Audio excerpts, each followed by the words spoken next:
exceptionally well, and welcome back to another ASMR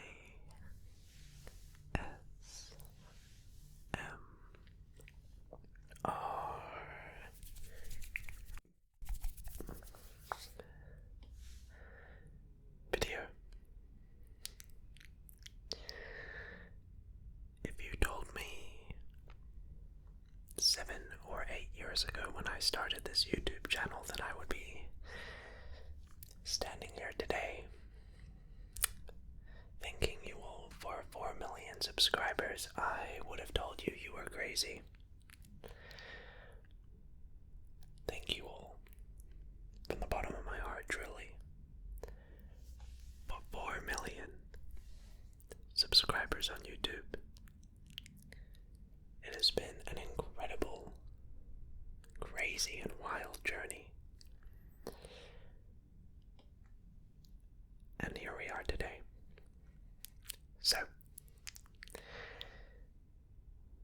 whether you started watching my videos when I started YouTube in 2016 on this channel, or whether you started watching my stuff even just today, I wouldn't be here without you all. And to be able to do this every day, to make these videos, is my dream come true. So I thank you all so much for giving me a chance and for your love and support and comments every day. I am eternally grateful, and this is my favorite thing in the world to do.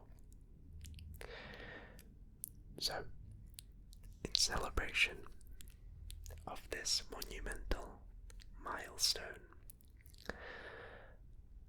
I'm going to be attempting to do something kind of wild. In this video, we will be doing 400 triggers, or rather ASMR for 4 hours. Usually when I do these longer kind of videos, I will do a compilation where the first 10 or 15 minutes will be unique footage, but the outstanding amount of the video will be just cherry-picked little compiled moments from the nearly 1,500 videos on this channel. But given the fact that this is a special milestone, I thought, let's not take any shortcuts. So, tonight, it is just you and me. No compilation, no footage from a while ago. I'm really just going to stay here in my studio for the next 4 hours of my life doing ASMR for you.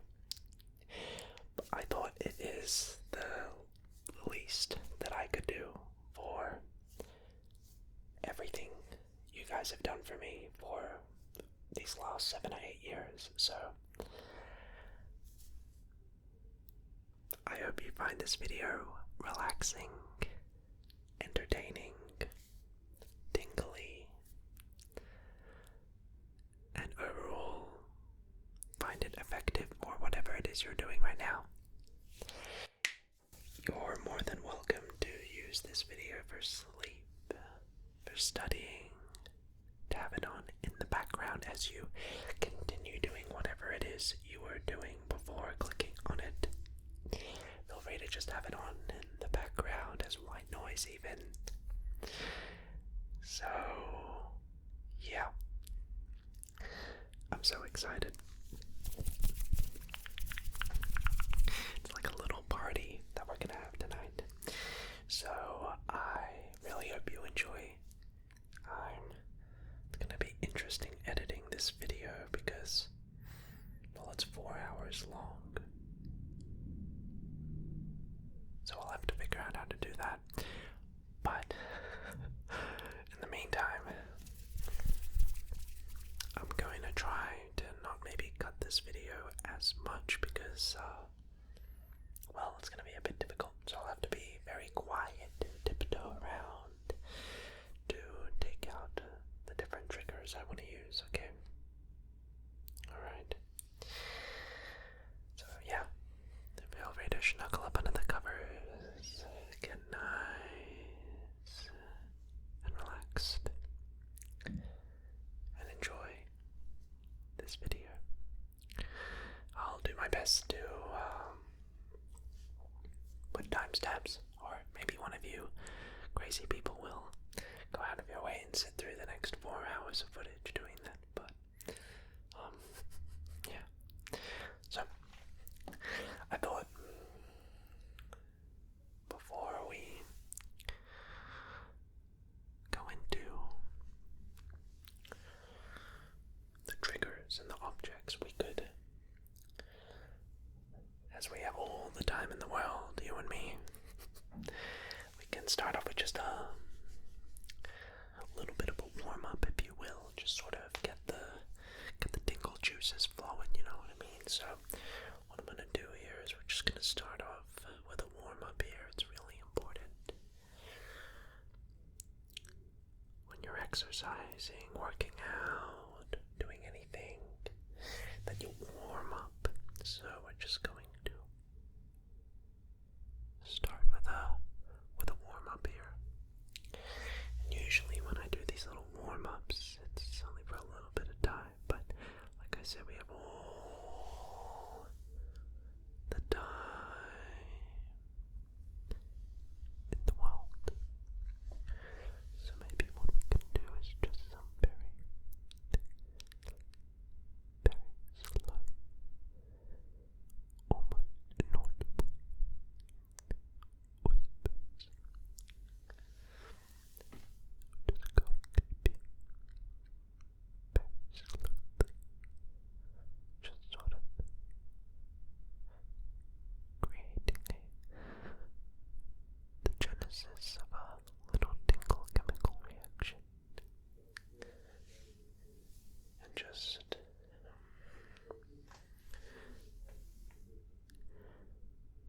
getting the tingle receptors online here, creating something especially unique.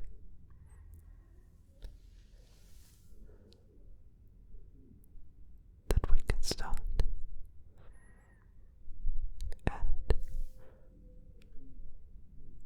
generate something. Just pull and release any that negativity, and maybe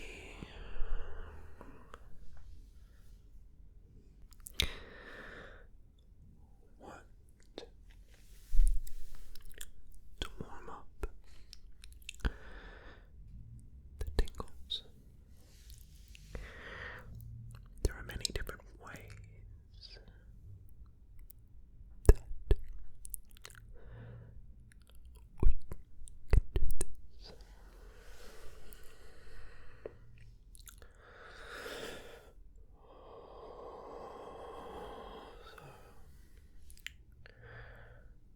Just going to start by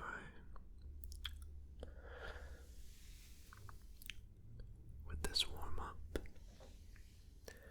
by pulling all the negative thoughts, the bad energies, just sort of cleansing the mind, cleansing the system of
much time tonight to film this. I have a whole little planned sort of itinerary, if you will. 4 hours is a very long time. So you might just be skipping around for all I know. I will be so incredibly surprised if someone actually watches this video through the entire way. Okay. Alright, I think we're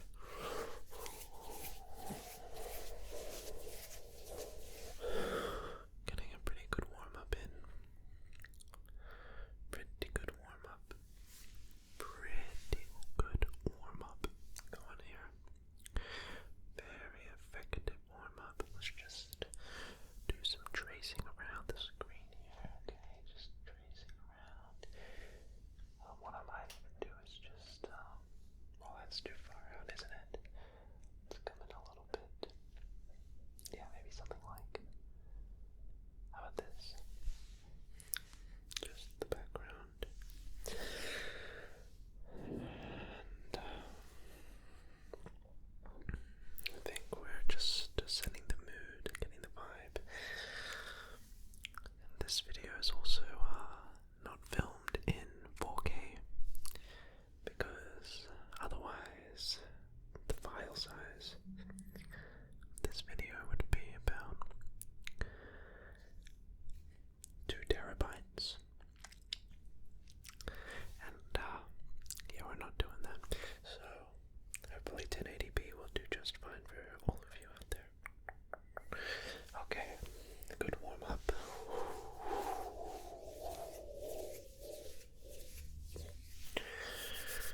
So,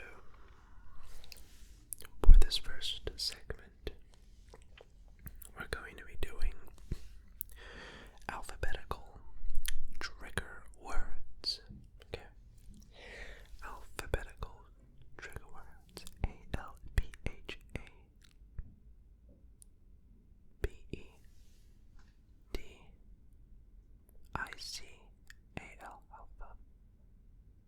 Alphabetical. Hopefully I spelled that correctly. So we're gonna go from A all the way to Z. And just say a trigger word for each letter. Apples, apples, apples.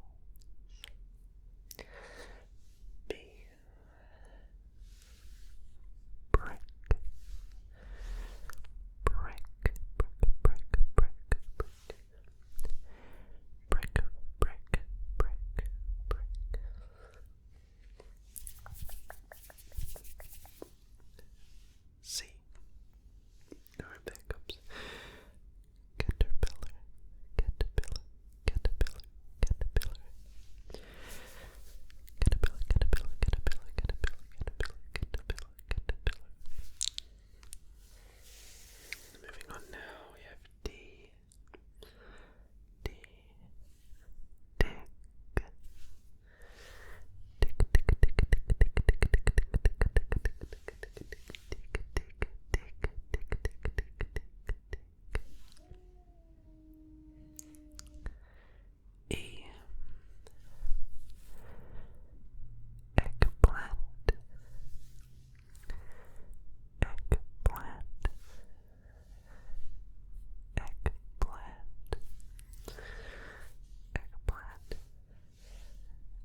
Z or Z.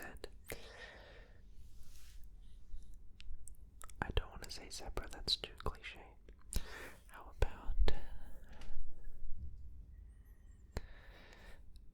0 0 0 0 0 0 0 0 0 0 0 0 0 0 0. Okay.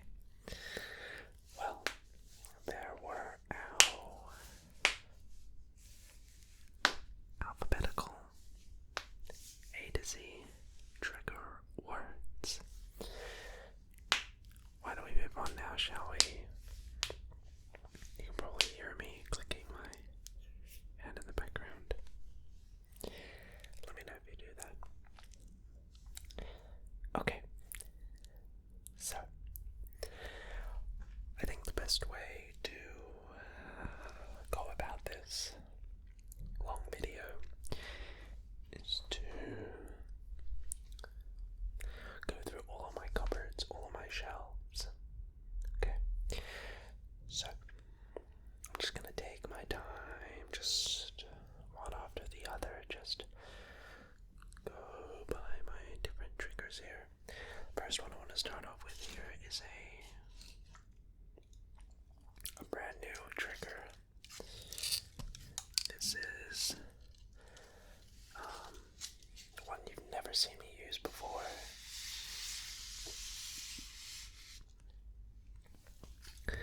This is a piece of, I guess,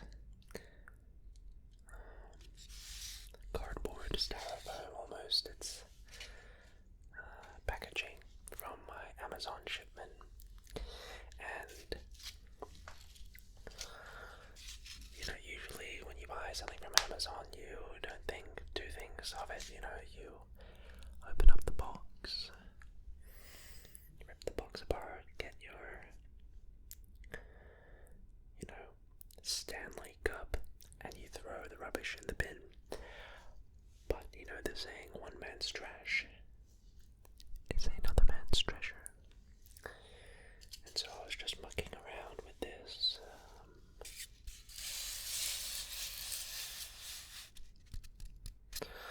piece of, I guess, cardboard packaging.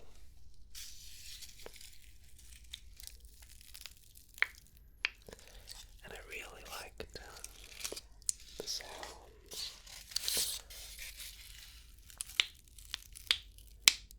it was making. Quite a lot, actually. You gotta be really careful with this stuff because, it can get quite loud.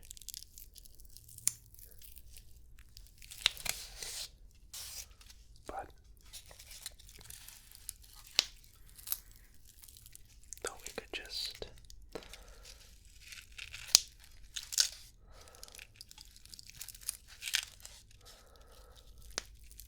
start off with just something completely unique,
this cupboard over here.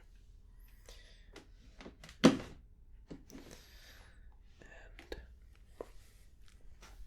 I'm gonna take out just random items. So this first item we have in this Tupperware is a piece of measuring tape. Okay. And yes, I will be standing for like 4 hours straight. So I don't know if that's a good idea, but anyways, I wanted to start by taking some very, very important, if you don't mind, some measurements here. Very important measurements here.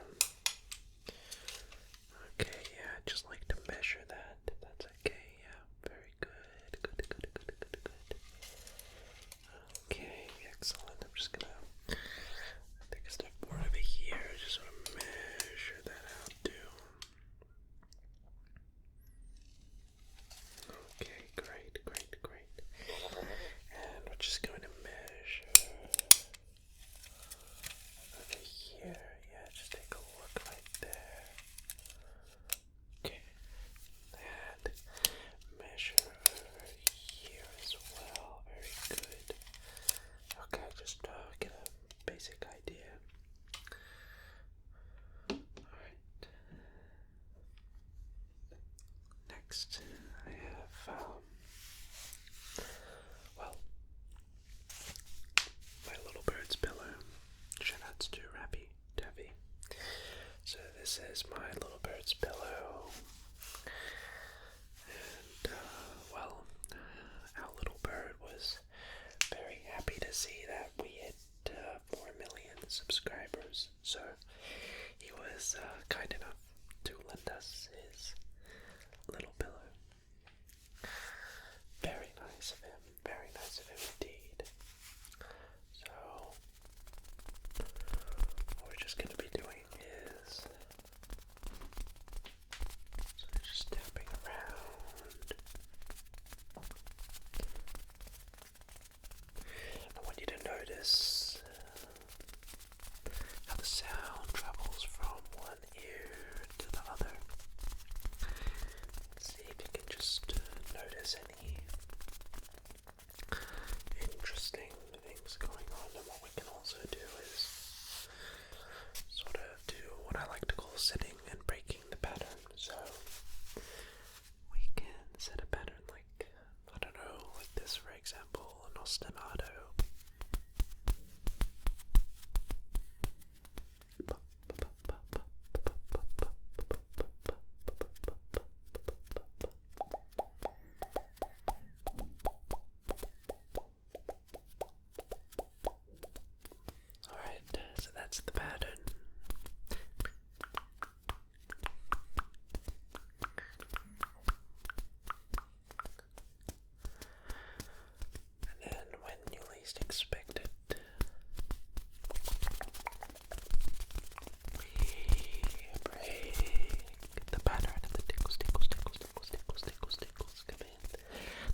just check my monitor to make sure I'm actually recording. Because imagine I filmed this 4-hour-long video and I forgot to press record on the microphones. So I'm just gonna check it every once in a while. So we're just gonna take a step out like this. Take a look. Yeah. All good, all good. Alright, I'm gonna just make my way back very slowly here. Try to avoid hitting the mics. And now we're gonna move on. So, up next, I'm trying to think what we should do next. And I think what I'm sort of wanting to vibe with are my teeny tiny cups.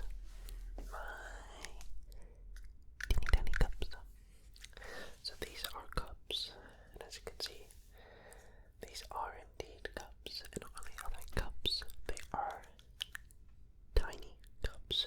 But not only are they just tiny cups, but they are, in fact, teeny tiny cups. Teeny tiny cups, teeny tiny cups, cups that are tiny, but tiny. Are they teeny? Cups that are teeny in size, but tiny in stature. Cups that are red, teeny, tiny, and red. There are cups that are tiny and teeny, teeny and tiny. Do not get them confused. There's a big difference between teeny tiny cups and tiny teeny cups. A lot of people get that misconception, and you don't wanna be like one of those people. You wanna know the distinction between teeny tiny cups and tiny teeny cups. You see, you might be asking, Jojo, what are you yapping about? What's the difference between teeny tiny cups and tiny teeny cups? Which is, one sounds better than the other. I'ma be real. Teeny tiny cups sounds better than tiny teeny cups, tiny teeny cups, teeny tiny cups, teeny tiny cups, teeny tiny cups, then tiny teeny cups. Just doesn't vibe. So these are my teeny tiny cups, not to be confused with tiny teeny cups. Teeny tiny cups, tiny teeny cups, teeny tiny tiny teeny teeny tiny tiny teeny teeny tiny tiny teeny teeny tiny cups. And we can just make some sounds of that teeny tiny cups. Our red cups, and you can see this. Look at the shapeage of that. It's just optimal shapeage of a cup for the appropriate amount of beverage of your choice. You could drink water out of this. You could drink, well, you know, the good stuff. In fact, why don't we take a little water shot?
something very special.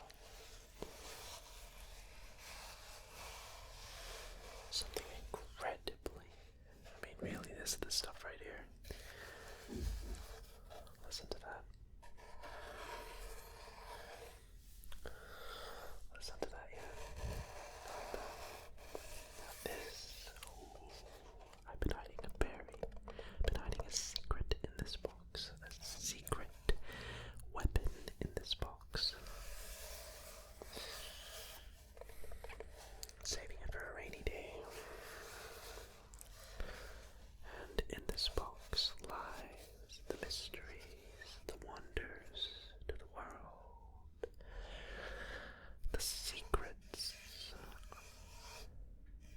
of every little bit of information you need to know is in this box right here. And oh no, I cannot share it. It is much too secret. For if you knew the contents of this box, it would blow your mind. It would bewitch you. It would spellbound the mind. It's too good to share. I cannot share it. Okay, fine. I'll share it. Okay.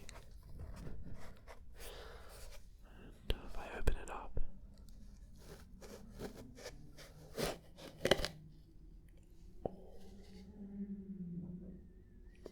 no, I can't. Maybe another time. It's much too secret if I have to keep that. My secret box safe. Oh wow, we're really getting into the good stuff here. Alright, I guess I can show off this. I guess.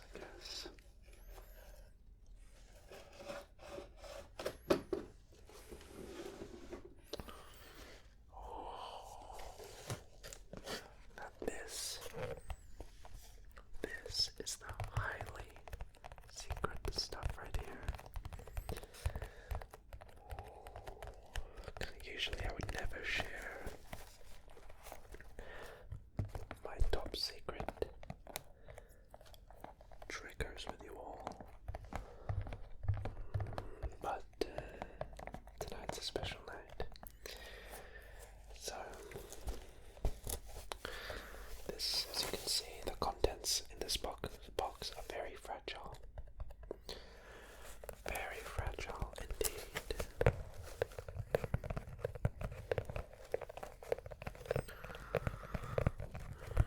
I guess I can share it with you.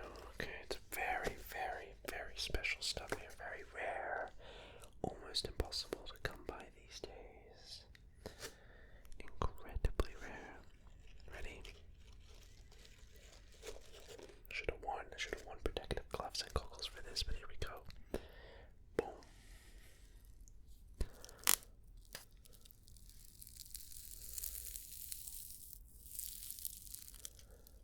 Listen to that.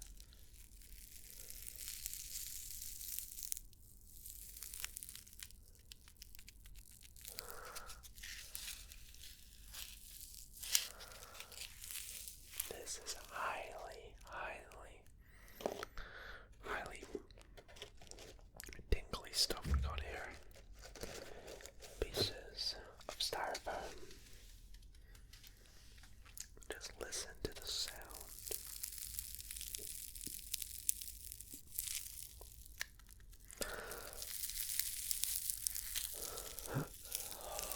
The styrofoam.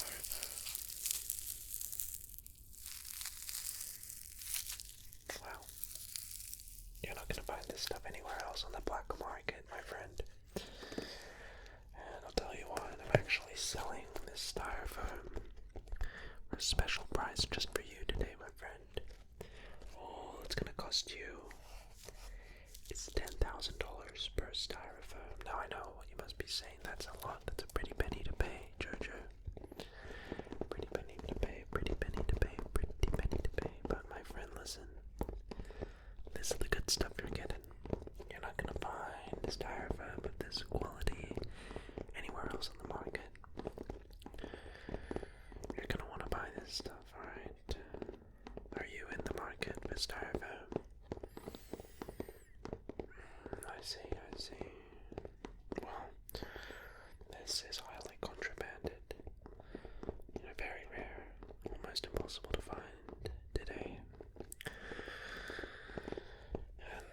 reason it's so expensive is because it uses a very special polymer. Polystyrene ethylene iode. And this polymer is virtually extinct. We stopped going out of production many years ago. But I managed to know a guy who knows a guy, knows another guy, and they hooked me up with a little stash here. So the price is very high.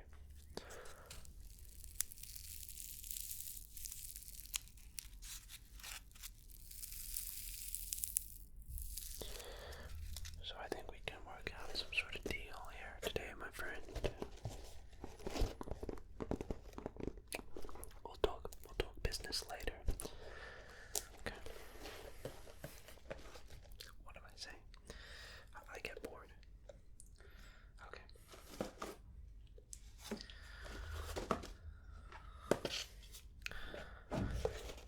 It's just my mind making up random stuff as we go along. Okay. So next up, remember before when I was showing you my teeny tiny cups? Well, I have something else to show you. This is my teeny tiny lid.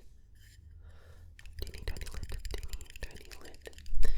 Now it is a little bit sad, the situation we have going on here with teeny tiny lid, because I'm missing the other lid that's supposed to go with this lid. So this lid is a little bit lonely, so we need to go find his friend another time, unfortunately. Okay. And that's pretty much everything in the first drawer that I have here. Just a bunch of miscellaneous random stuff. Not really coherent. It's just a bunch of random triggers that I have in here.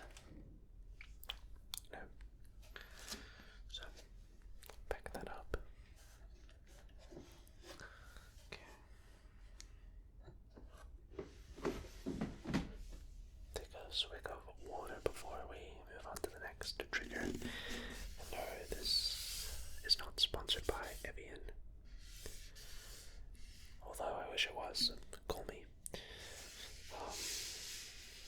Maybe what we can do, I like to turn everything into a trigger. I think one of my earliest memories of ASMR was just someone reading the contents of a product that they were just tapping on or something, and I found that very relaxing and tingly. But first, let me take a little sip.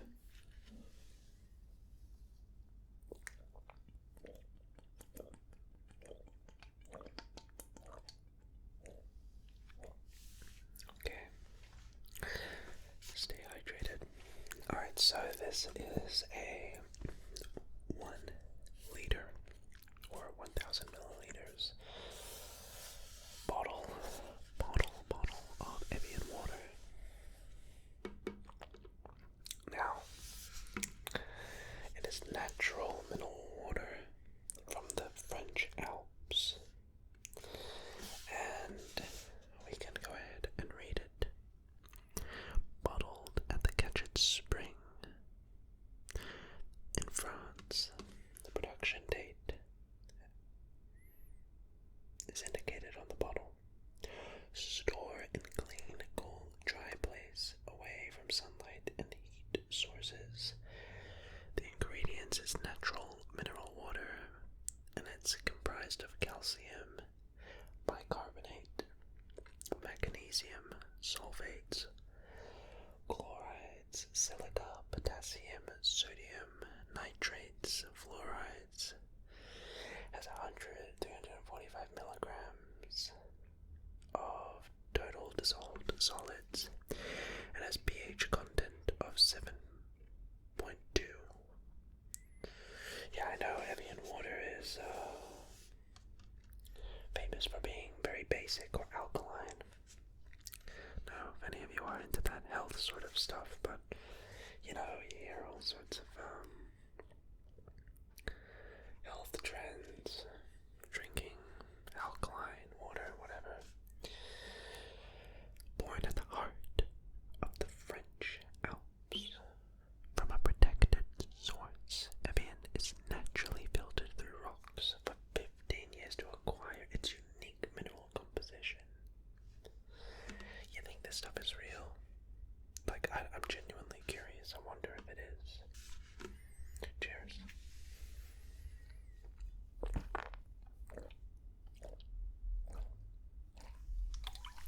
Okay. Let's move on now, shall we? To the next container. Alright, I'm gonna open it up here. Oh, we have a bunch of goodies here. Bunch of goodies to get through. So first, this is sort of my I think it's labeled my Halloween cupboard or whatever. This has a bunch of my spooky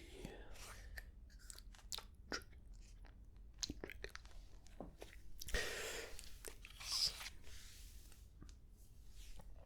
are my witch's fingers. And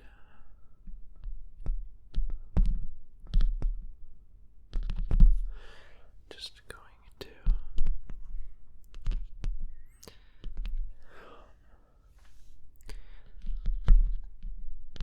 go ahead and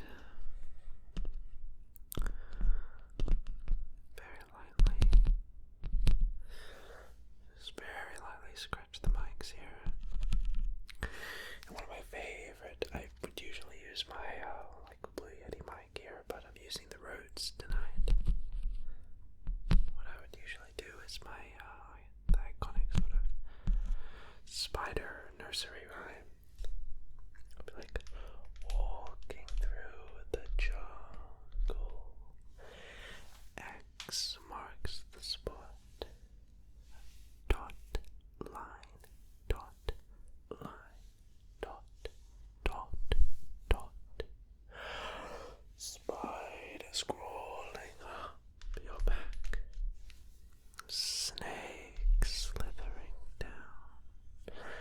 Spiders crawling up your back, snakes slithering down. Here comes a spider to bite you off the neck. Tight squeeze, cool breeze. Do you get the shiveries? What do you?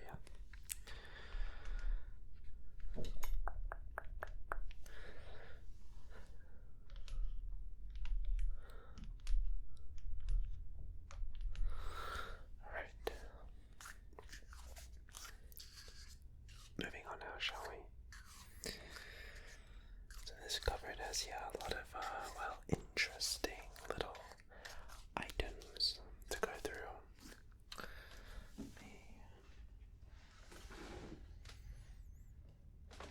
See if I can.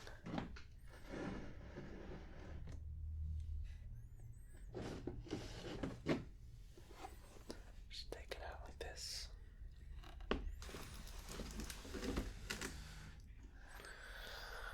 So next, we have, this one's really cute. It's like a little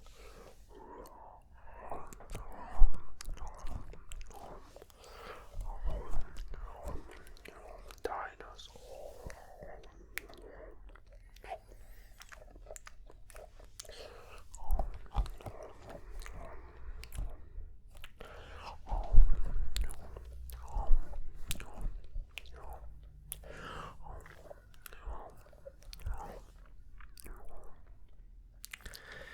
I love this little guy. I love this sort of more visual triggers. Very 70s.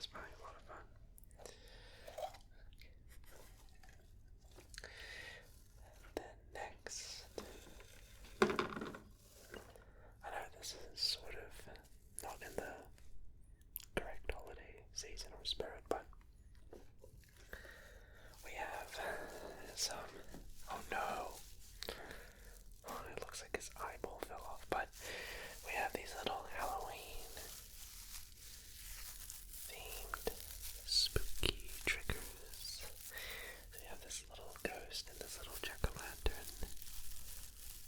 And they're just great vibes, you know what I mean?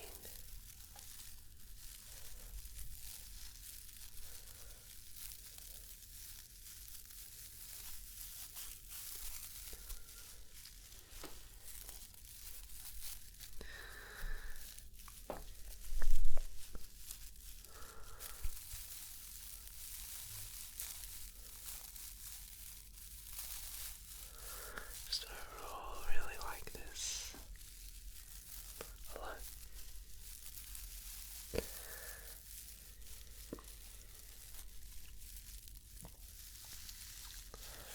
Very cute. And oh, I just found an exceptionally rare trigger. I forgot I even had these, to be honest with you. See if we can get them out.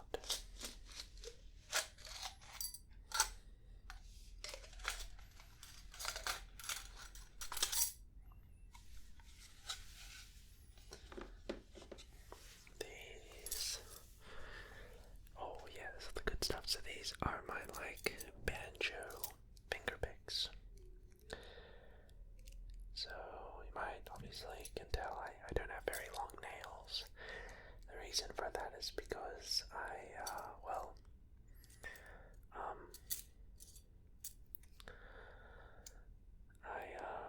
play the piano.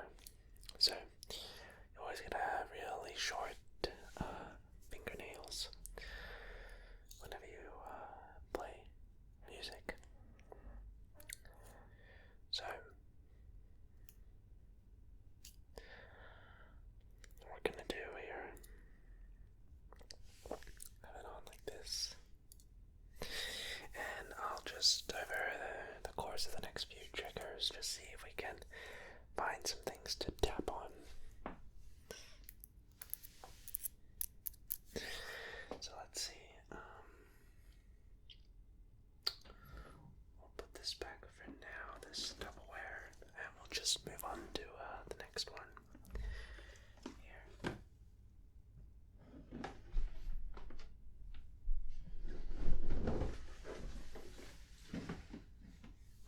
Trying to be really quiet. Alright, so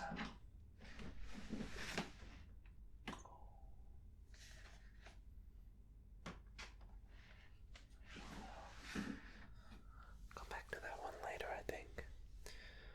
Let me shuffle around a little bit. Put this.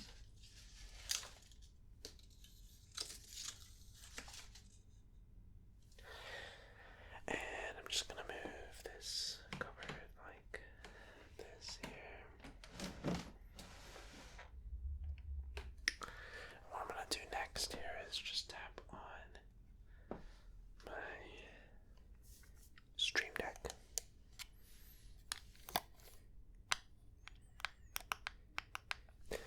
So this is my Stream Deck over here. Oi, you're not allowed to move. Okay, so this is my Stream Deck here.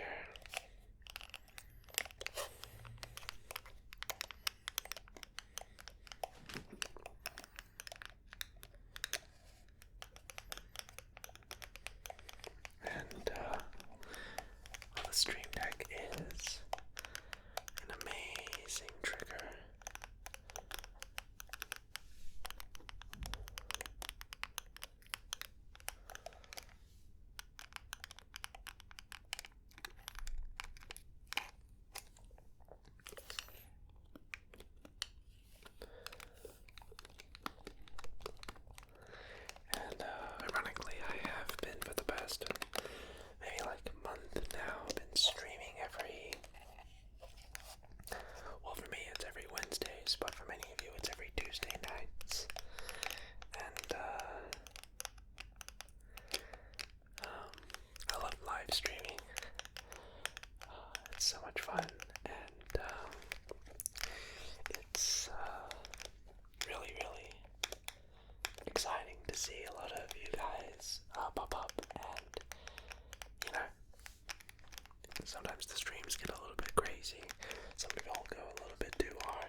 simulcast, live stream to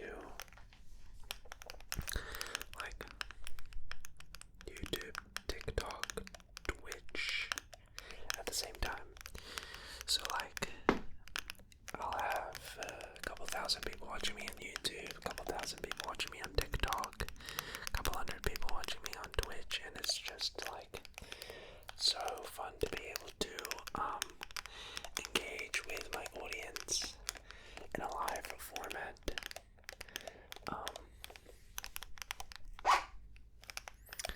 And overall, just being able to like hang out with you guys live and all of that jazz is super duper fun. Some of y'all, like, I had a few people like super chat obscene amounts, which like I'm so grateful for, and I usually just do those live streams for fun, to be honest with you, just for the shindigs, and a lot of people really like them, so I'll be sure to do more of those live streams every so often when I can. So yeah, really like this sound, this little cookie sound. Very nice stuff.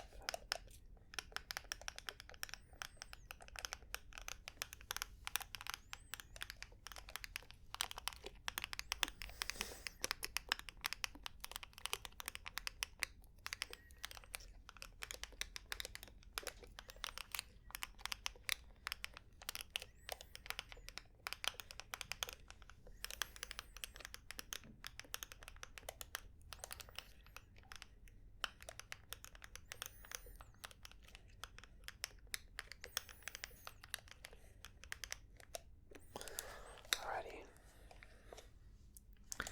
let's move on, shall we?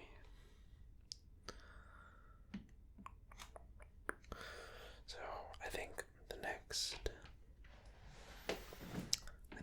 group of triggers I really want to do are my wooden items. So I have, like, those of you that don't know, ever since I moved into the new studio, I finally started organizing all of my triggers. Now you might not think that's a big deal, but you gotta understand, for someone like me, I'm just a mess. Like, I'm very disorganized.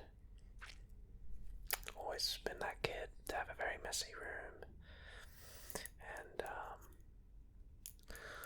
well, my last studio, I didn't even have a storage system or a catalog system for all of my triggers. I literally would just have my triggers lying everywhere in the room, all over the place. I would literally just have like a desk that would just have all of my triggers just sprayed across the table. And well, I got the job done, I guess, but you know, I would have guests and family members come in and like, how do you even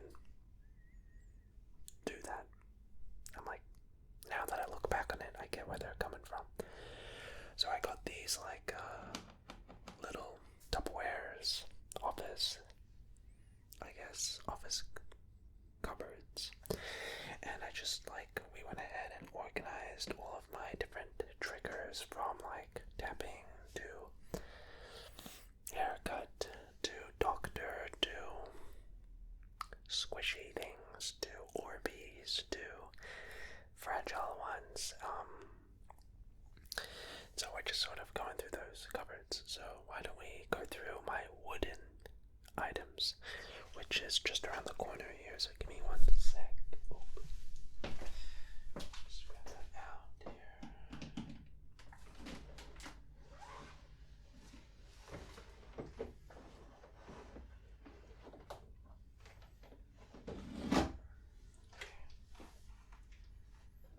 Set that down right here.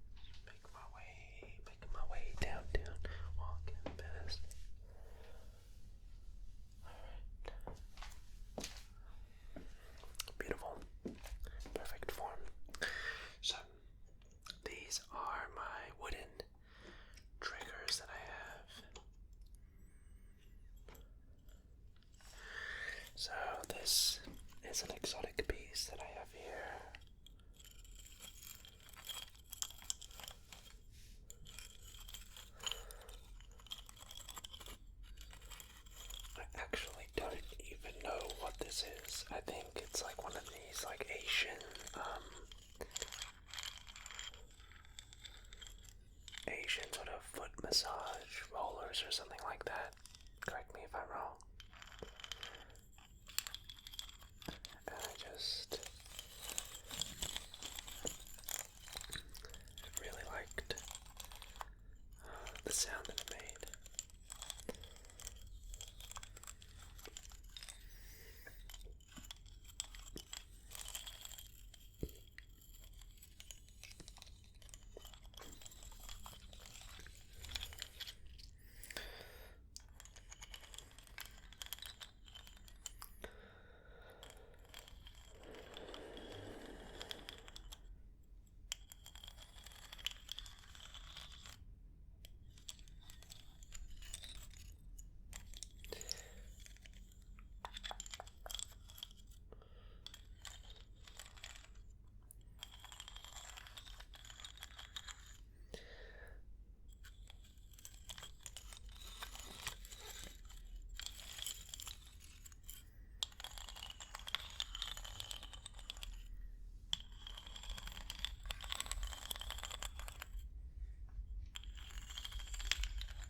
Streams, and I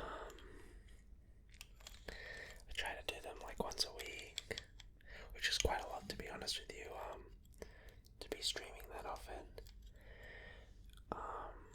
But you might have noticed that, maybe you haven't noticed, I don't know, but it's interesting because when I look back and think about how I was able to, get the channel to where it is today, I think a lot of it, I guess we can sort of have this discussion. We have all the time in the world. Still have another 3 hours to go, but a lot of the time I get asked, Jojo, how do I become a YouTuber? How do I become a content creator and stuff like that? And what do I need to do to, quote unquote, make it? And well, I think first of all, I'm pretty lucky. You know what I mean? I don't think I'm particularly special. I'm just some doofus making sounds in a microphone. I think I joined the ASMR space, right place at the right time sort of thing, you know what I mean? I started making videos around 2016, and just before I started my final year in high school. And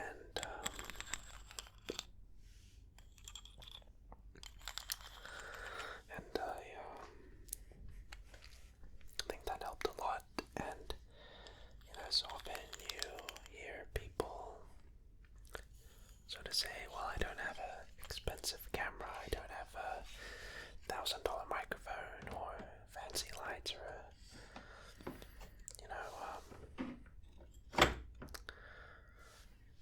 nice things. And well, truth of the matter is, moving on, by the way, to this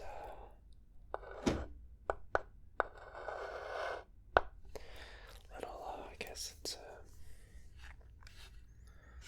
like a mini table of some sort. It's like a little platter. Just do some very light tapping.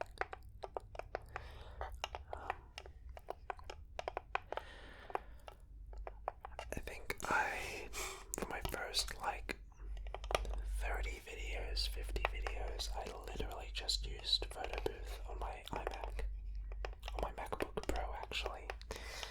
A broken Blue Yeti microphone and a music stand as a microphone stand. So, yeah, I started with that,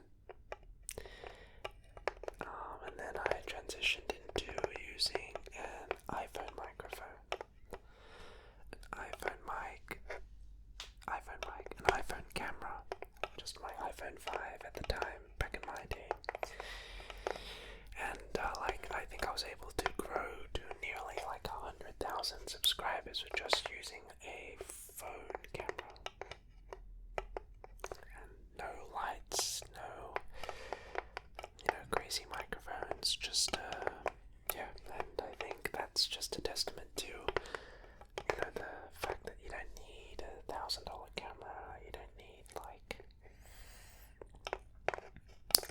PC setup can do just fine, and the very lo-fi setup.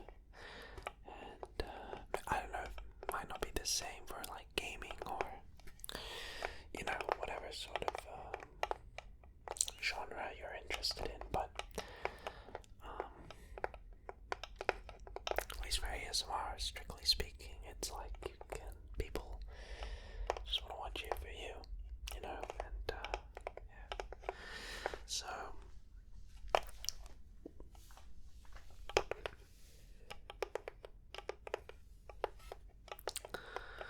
think one of the other reasons I was saying how I was able to sort of get to where I am today was because I was quite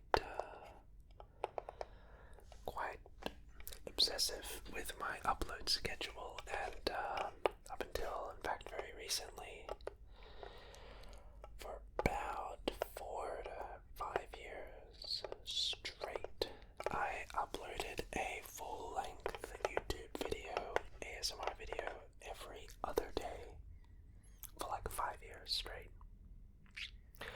which is insane for sure. Would not recommend. I enjoyed it, of course, a lot of the time, but you know, there were times where I'd get, you know, like anyone else reasonably would, I got creator burnout, and you know, when you upload every other day for 5 years straight with no break, it can start to sort of mess with you. So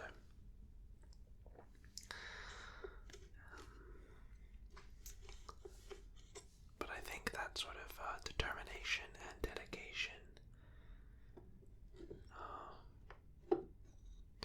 was paramount,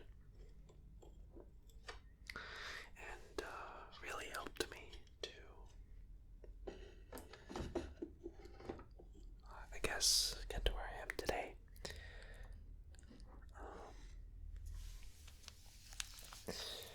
Next we have this.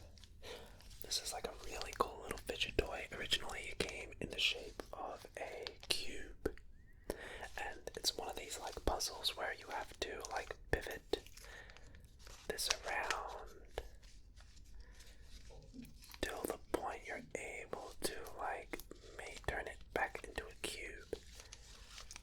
So like this should eventually like sort of just turn into a cube, but I've stretched it out so many times, and like I think I've sort of messed it up. So let's see, whilst I'm yapping, if we can figure out together how to put this thing back in place. Anyway, so yeah, I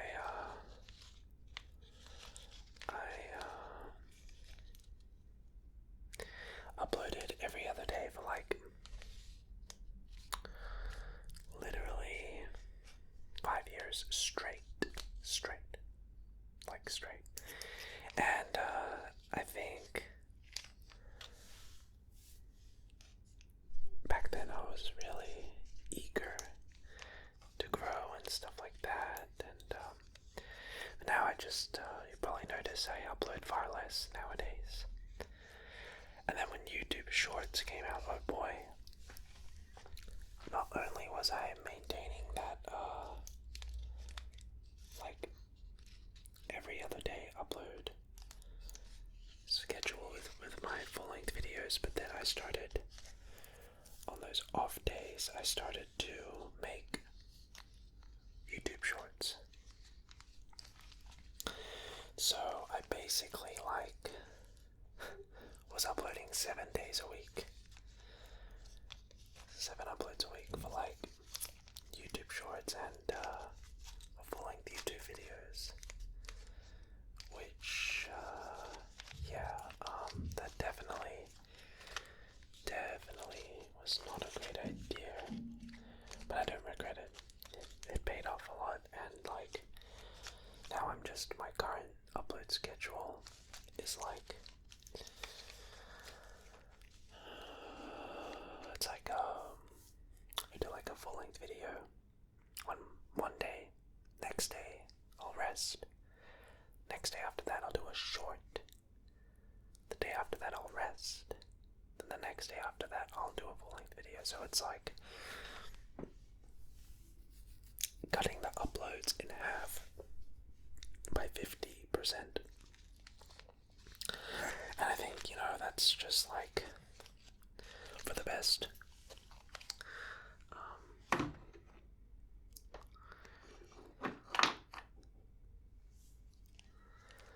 Because it means that I get to spend more time on the videos that I do make, and can put more love, time, and care and effort into those videos. So my little wooden, this is another puzzle which I do not even want to open, but there's a little like a little bowl in here, and if you pull out one of these pieces the whole thing falls apart, and then you need to piece it together and put the wooden bowl back in the center. But I accidentally opened it once, and then it took me literally 2.5 hours to put it back together, so I'm not even gonna open it. It's just here for the vibes. But yeah, I've reduced my upload schedule by half now. Because at this point, 4 million subscribers in, I'm just trying to,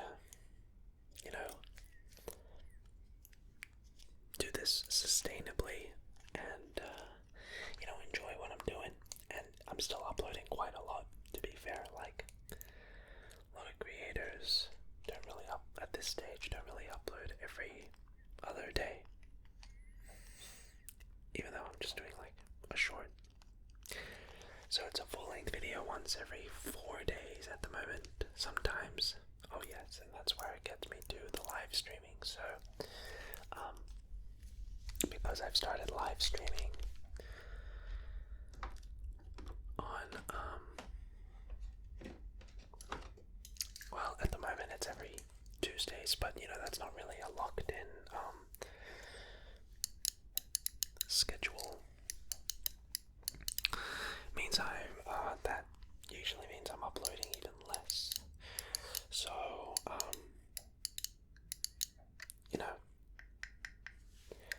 I've been enjoying the more time to just kick back a little bit because, well, can't go like that for your whole life, you know what I mean? And a lot of people have noticed the increased quality of the videos in general, which I really appreciate. We've done some really exciting, fun videos lately. Some of my favorites being the blackjack dealer video we did. I bought a poker table and borrowed my friend's poker chip set. Made some videos with that. That was fun.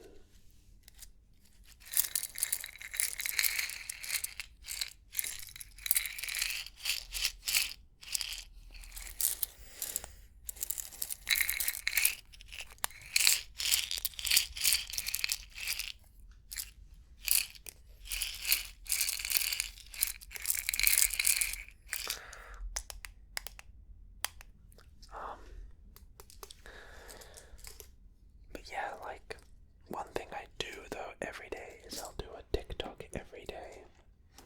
Because TikTok and short form content and all that jazz is a completely different beast. You gotta really stay on top of that. So, for now at least, I'm doing a TikTok every day. But it's a TikTok, it's a short, it's not nearly as, I guess, tedious or as time consuming as making a full-length YouTube video.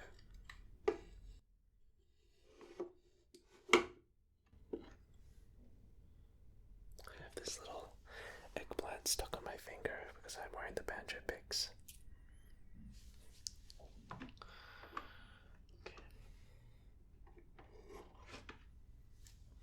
Alright, so this is a really cool big visual trigger I have here. This is my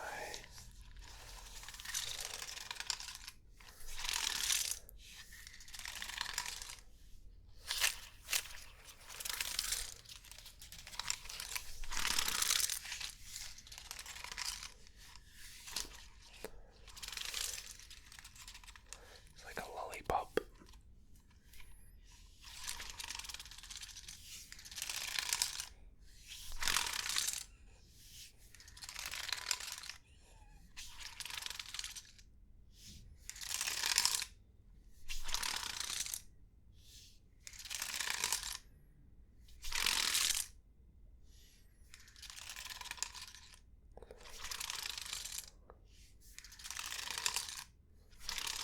I could watch this all day.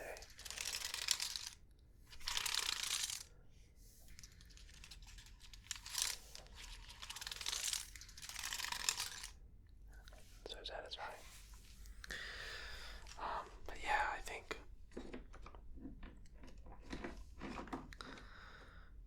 when I look back on my YouTube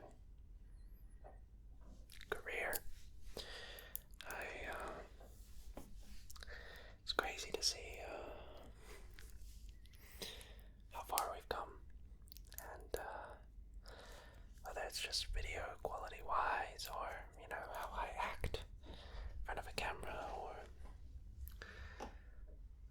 all that stuff. Just really cool to see. Because originally I used to do like gaming videos like every other 13-year-old. Oh, this is a cool trigger. So this is actually something my personal assistant Deborah got me, and it's like a very cool cube.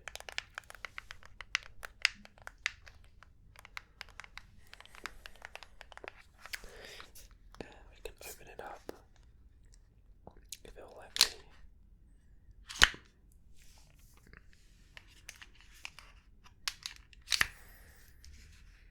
Up.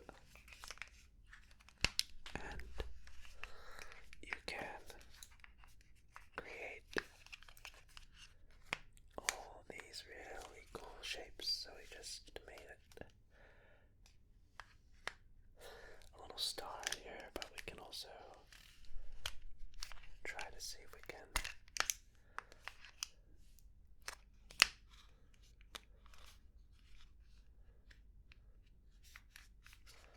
make some other cool shapes here.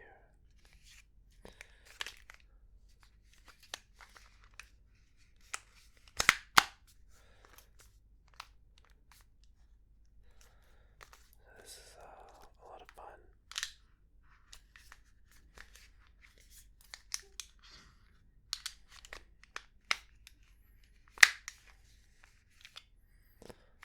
Sort of just exploring different shapes here.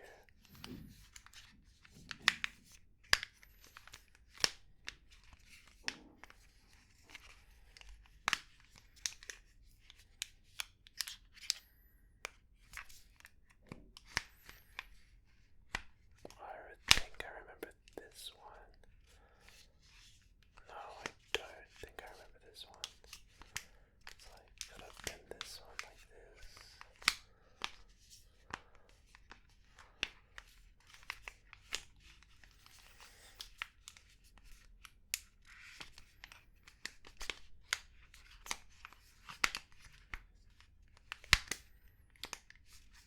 There we go.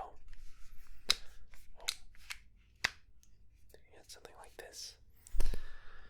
Like, I don't even know what shape this is really. But yeah, kind of cool. And you can just sort of fidget and muck around with this.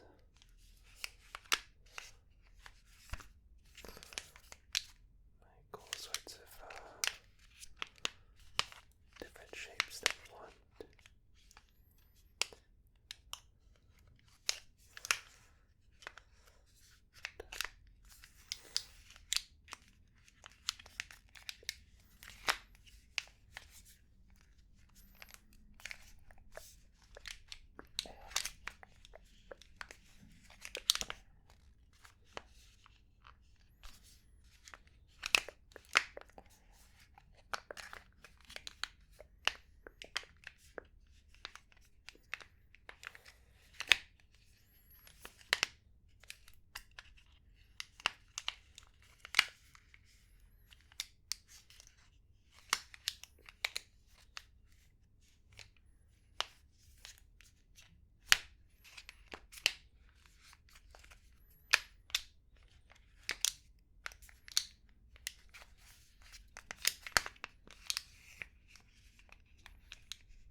this lovely little unicorn, and you can see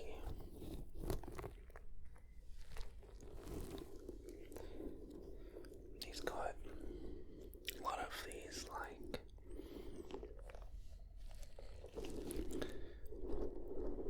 little hairs on him, and I bought this along with his friend right here, Mr. Rabbit. And the story of these is actually quite cute, I would say. I'll start off with Mr. Unicorn.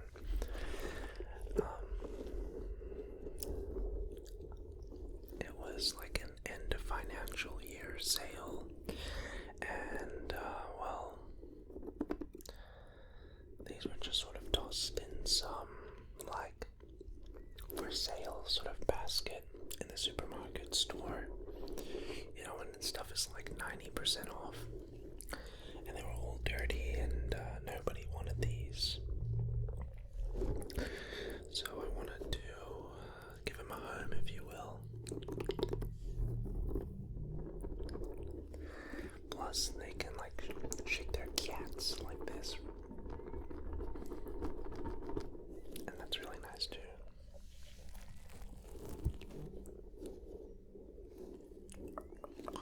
And now someone has just tried to text message me. I better go on airplane mode. I apologize. That was my mom. Okay. Cat.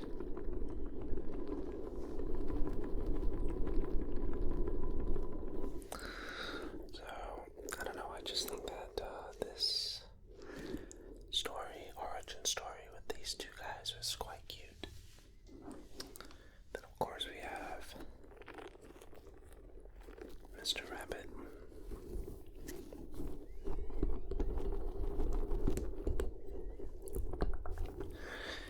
So these little guys have just sort of found their home here at the JoJo ASMR and Associates, which I think is really awesome. So, yeah. But here is one of my favorite ASMR triggers. So I was at one of those like hot dollar stores, and shopping as an ASMR creator is a different experience now because,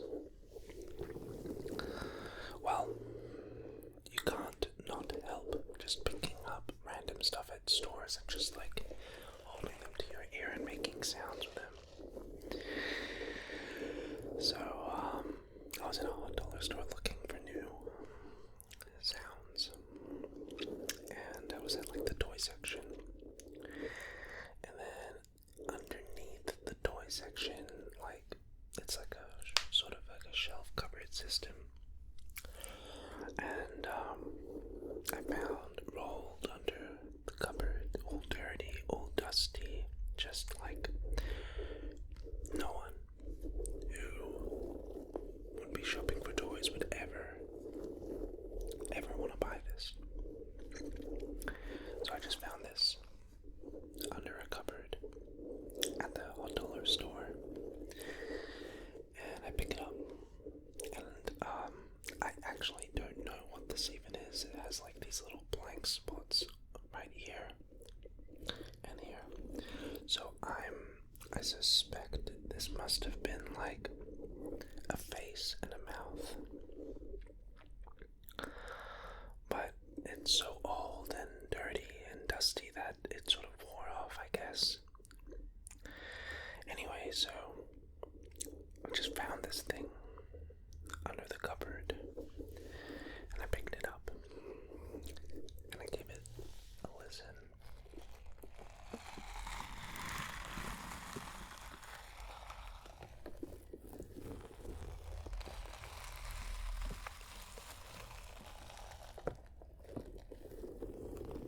And then I realized, oh damn, this is a jewel.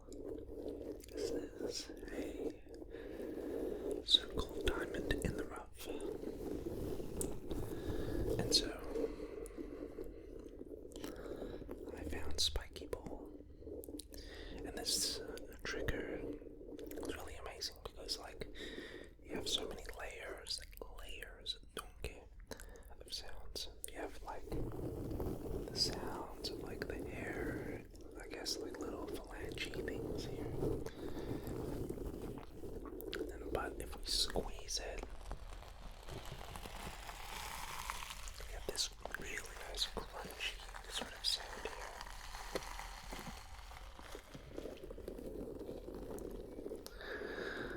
And it's just overall like, I just love these stories where I'm able to like find an object that nobody in their right mind would have any business purchasing, but it just so happens to make fantastic ASMR.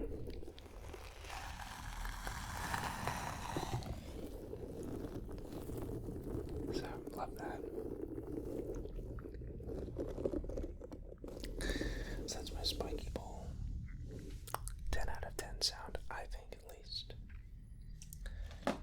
So next we have a really iconic trigger. This is my purple pillow. And a lot of people like this trigger because it's got these like nice little pattern.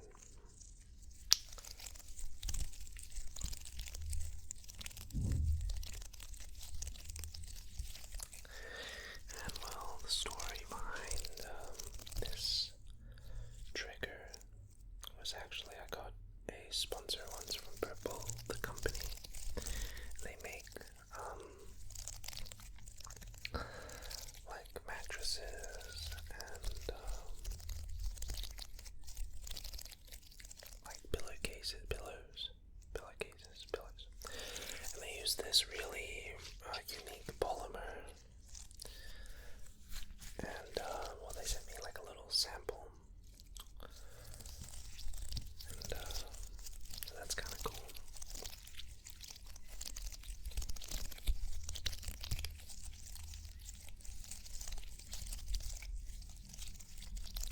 It's really interesting. Sometimes I like the squish,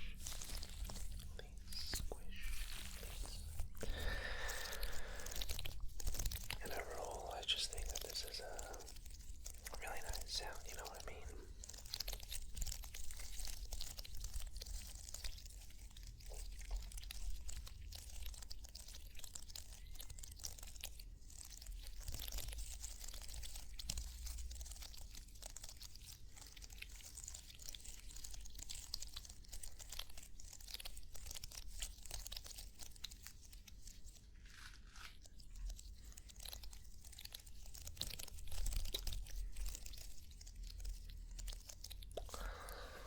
So yeah.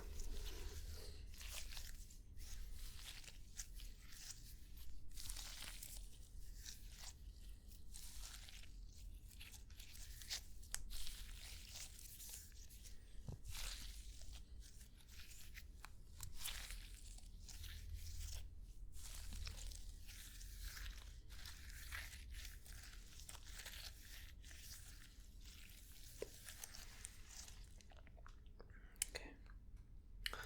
So next up we have, let me check. Next up we have these little guys. These are also really cute. They're these sort of like, you know what these remind me of? These remind me of Puffles from Club Penguin. Shout outs to all of you that used to play it. But I don't know. Club Penguin was the bomb.com back in the day.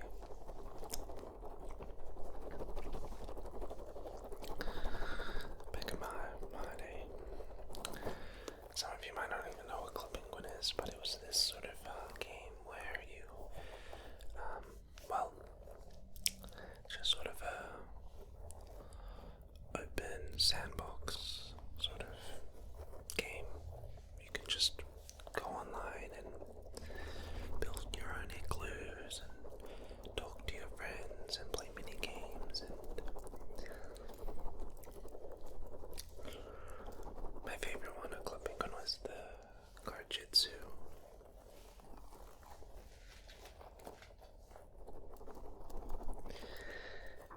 And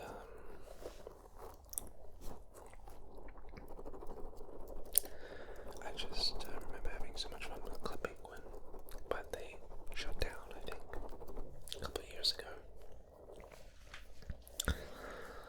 Don't know why.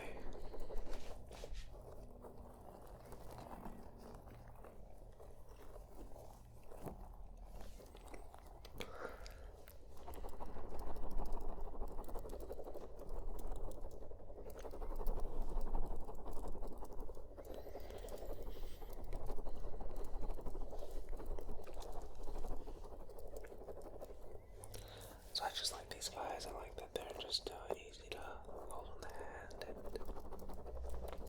make sounds with them.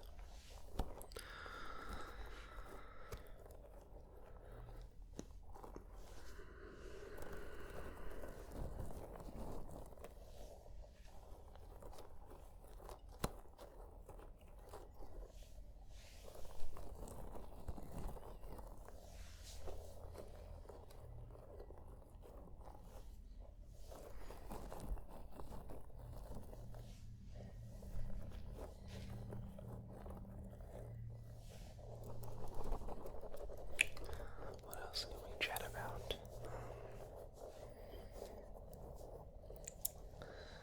Let me think.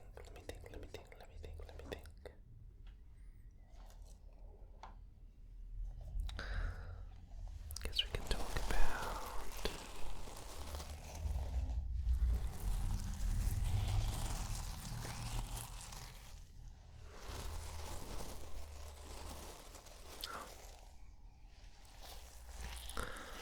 so my 4 million subscriber special is actually going to be 2 parts. This is the first part.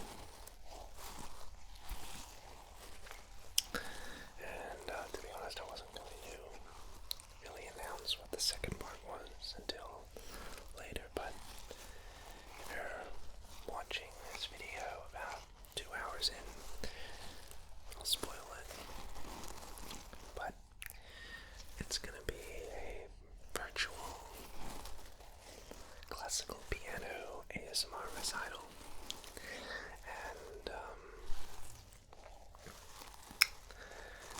I'm planning on booking out a professional concert hall and rent some 4K cinematic cameras and camera crew and basically just do a virtual ASMR recital. And it's not just gonna be a concert, it's also gonna have you walking in and sitting down. There's gonna be a program, have a bit of role play and stuff in it. And so I've had this idea for many years.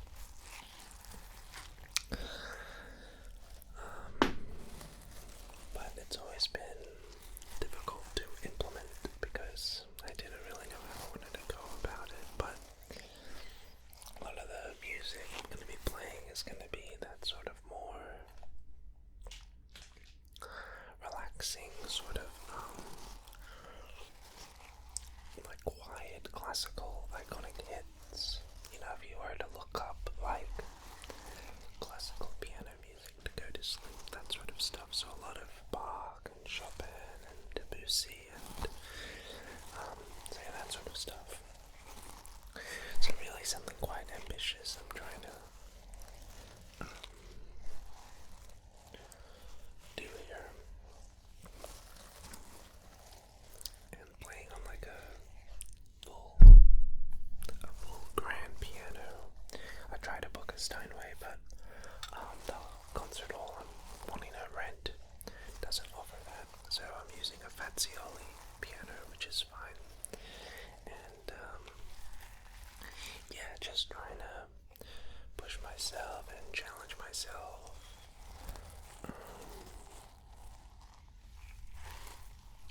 Go for something a little more ambitious, and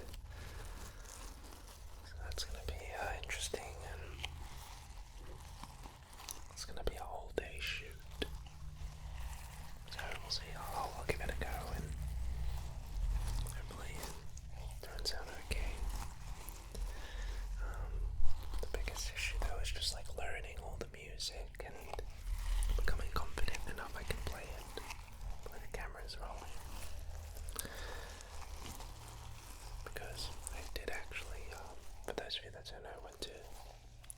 university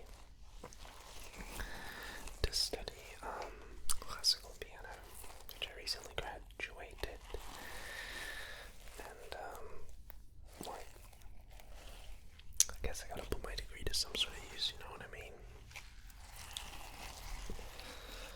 So there's that. Okay. These were these cute little squishy dolphins, by the way. Love them. Alright, so up next we have a very popular trigger on the channel.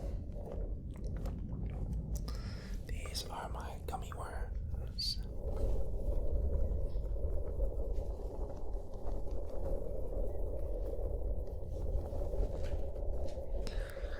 What else is there for us to chat about without 4 hours of time? You know what, let's check this out together. I recently signed up on the Chinese version of YouTube, just for fun. It's called Bilibili, and my assistant, she has been just like, she's Chinese and has been putting out my videos on Bilibili, and so that's been quite interesting to sort of see that there are people in China that apparently watch my stuff, which is kind of cool, I guess. So, turns out a lot of people over in China watch my stuff. So we got to 130,000 followers on the Chinese YouTube, because I think it's banned in China. So I wanted to, put my content online there,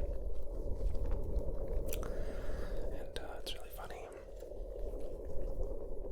just seeing how the Chinese like my stuff.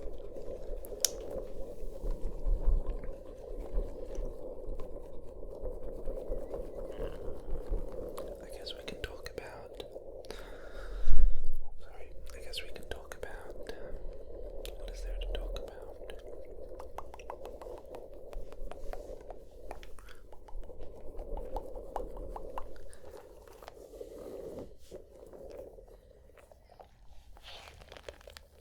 Oh, I like this sound a lot too, when you squish these up. That's a nice sound too, I must admit.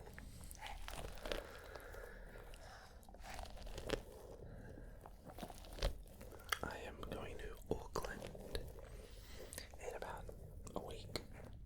I'm actually going to play at a big Yu-Gi-Oh tournament. I don't know if I'm going to do very good, to be honest, but yeah, that's something fun. You know what we should do? We could go through my Yu-Gi-Oh card collection. I always get asked to do that. Often.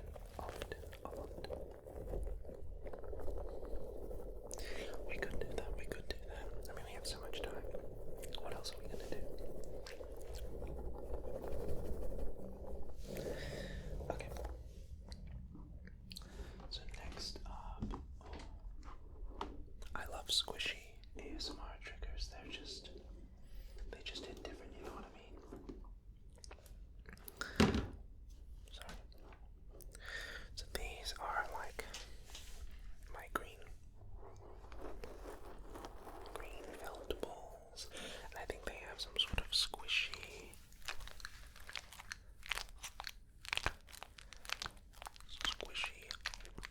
sort of like slime inside of it.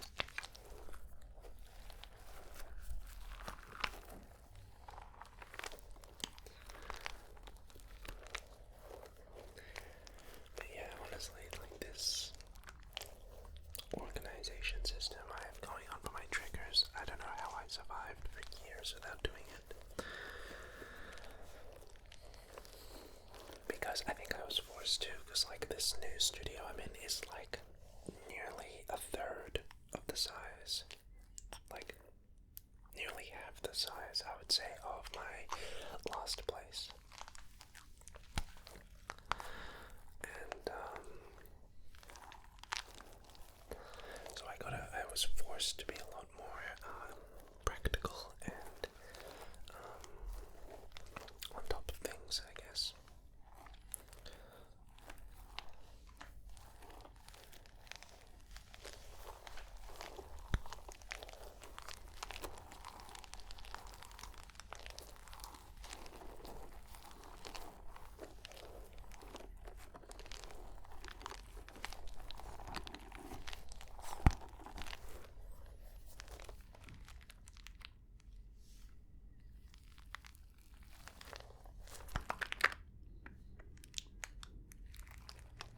That was an interesting sound.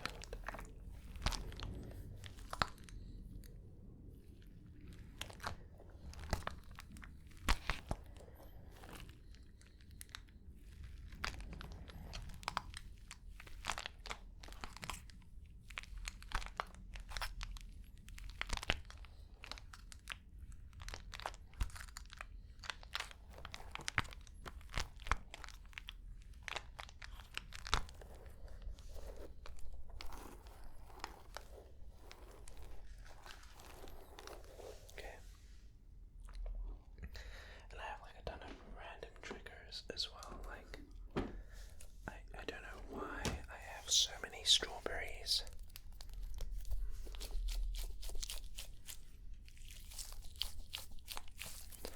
Like I don't know how I got so many of these little strawberries, these squishy strawberries. But look, I'm not complaining.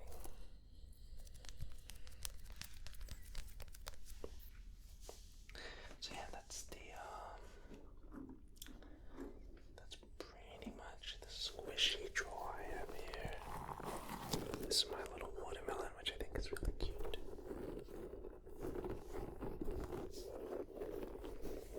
And yeah.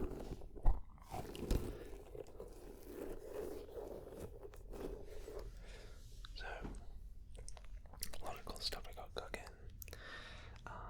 I think what we should do now is, why don't we do like a little Joker impression segment? I always get asked all the time to do a Joker impression. So I would say it was like one of my original OG like triggers back in the day.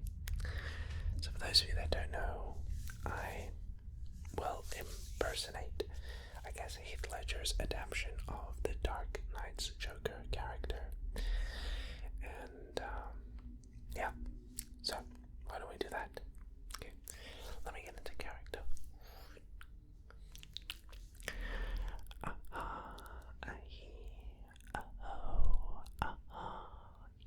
And I thought my jokes were bad. How about a magic trick? I want to make this pencil disappear, and ta-da! Well, let's go on. The suit. It wasn't cheap, you want to know? You bought it. Let's wind the clocks back a year. I mean, none of these cops and lawyers would dare cross any of you. I mean, what happened? Your balls drop off. You see, a guy like me, look, listen. I know why you choose to have your little group therapy sessions out in broad daylight. I know why you're scared to go out at night. The Batman. You see, Batman has shown Gotham your true colors. As for Dent, he's just the beginning. is for the so-called television's plan. Batman has no jurisdiction. You'll find him and make him squeal, and I know the squealers when I see them, and,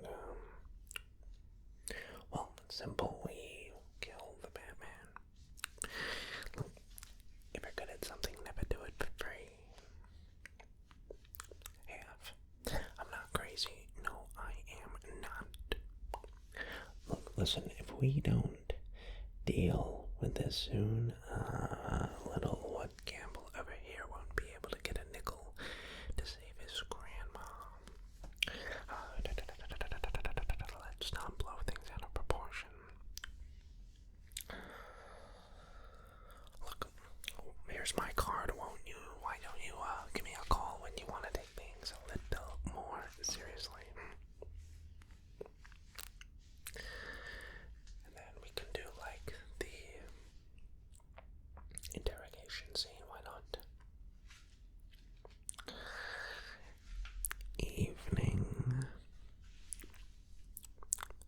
Commissioner. Me, I was right here. Who'd you leave him with?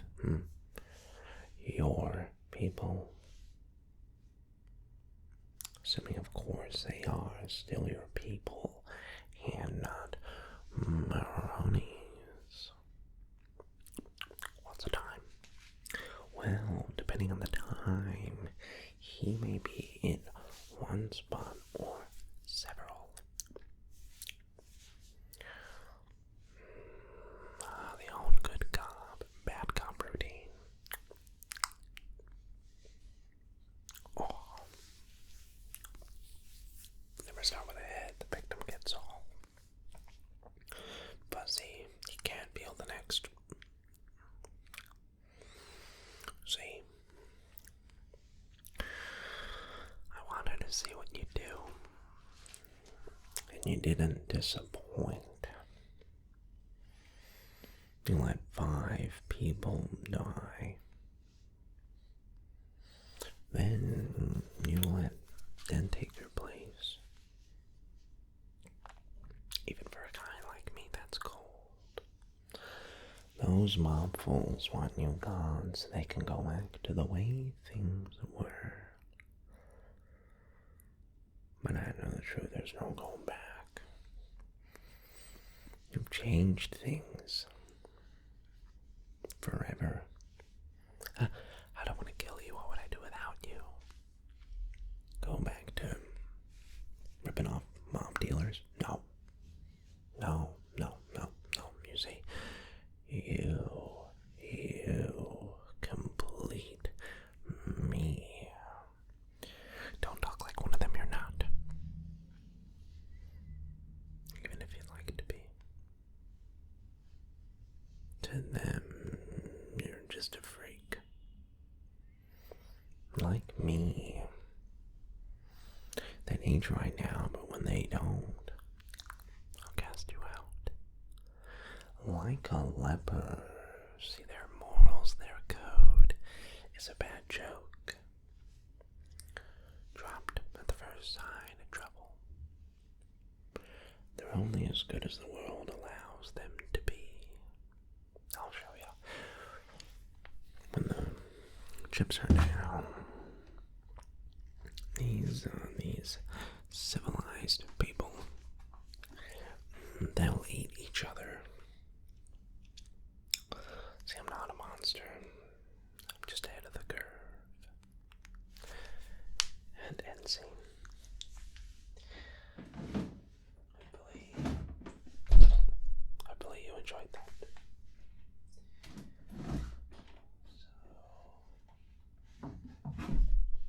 I thought up next we could do something quite fun. I thought I could try my best to perform some card magic tricks for you live on camera like this, which should be very interesting, as I'm quite rusty with my card tricks. So I'll be using, I guess, the this deck of cards. These are the Split Spades by David Blaine. And I love this back design. I don't know if you can see that, but it's sort of got these like two spades upside down, and it's just one of these like back designs that the longer you look at it, the more things you start to discover. It's got like angels and lions and snakes and eagles, or doves, I think. Just a lot going on. It's got like the lunar sort of symbol. Just a really incredible back design to a deck of cards. And why don't we play with them a little bit here?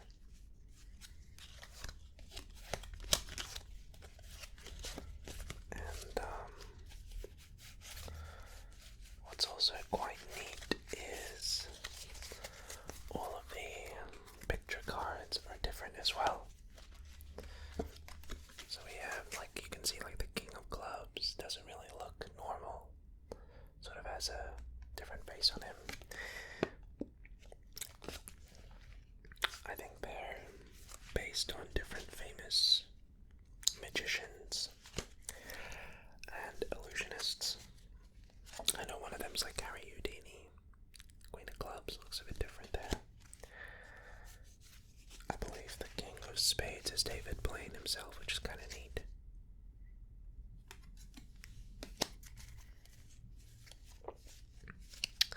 One really nice card is the Ace of Spades. And it's a nice, neat little illusion, because it depends on how you're looking at it. To some people it may look like a lion, but to other people it may look like a lady.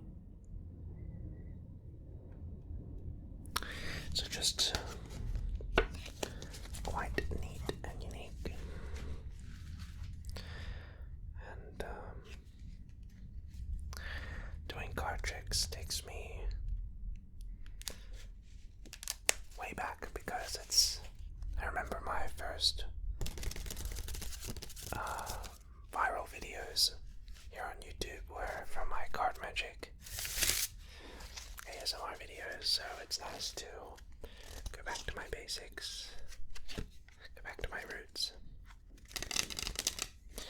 So why don't we do a card trick for you? I'll try my best. So what I'll get you to do is just pick a card. Let's say, as I riffle down, let's say this one right here. Okay. So we have the King of Spades. Okay. Right. I want to take the King of Spades and place it somewhere in the middle. What should go in? But if I snap, the card jumps up to the top. Pretty cool, right? I'll do it again. I'll place it somewhere right in the middle. But if I snap, jumps up to the top. Look, I know you must be saying I didn't really put the King of Clubs in the middle or something like that, so I'll show you this time. It really going in, okay?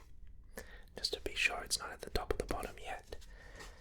It only jumps up when I snap my fingers, like that. And now it'll go up to the top. But here's the cool thing.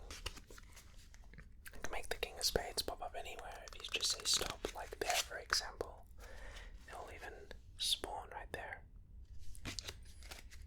Or, for example, if you just say stop anywhere, doesn't matter. I'll be able to get to it. This time, let me see if I can make the King of Spades, and I might mess this up. I'm a bit rusty, forgive me. Let's see if I can make the King of Spades jump out of the deck.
So, instead of me trying to find your king of spades, I'm gonna hire the two best detectives in the deck. So these are the one-eyed jacks. Jack of spades, Jack of hearts. Okay, Jack of spades and the Jack of hearts, I'll set those aside for now. We're gonna shuffle the deck here. Give it a bit of a mix. And what I'll do is I'll take one jack, place him on top of the deck, and the second jack, place him on the bottom of the deck. Now watch what will happen, right? They'll be able to find your king of spades so quickly. Ready? Boom, just like that. They sandwich one card in the deck in between themselves, and it's your king of spades. Pretty neat, right? Let me try this one more time. Let's see. What's another really cool card trick I can show you?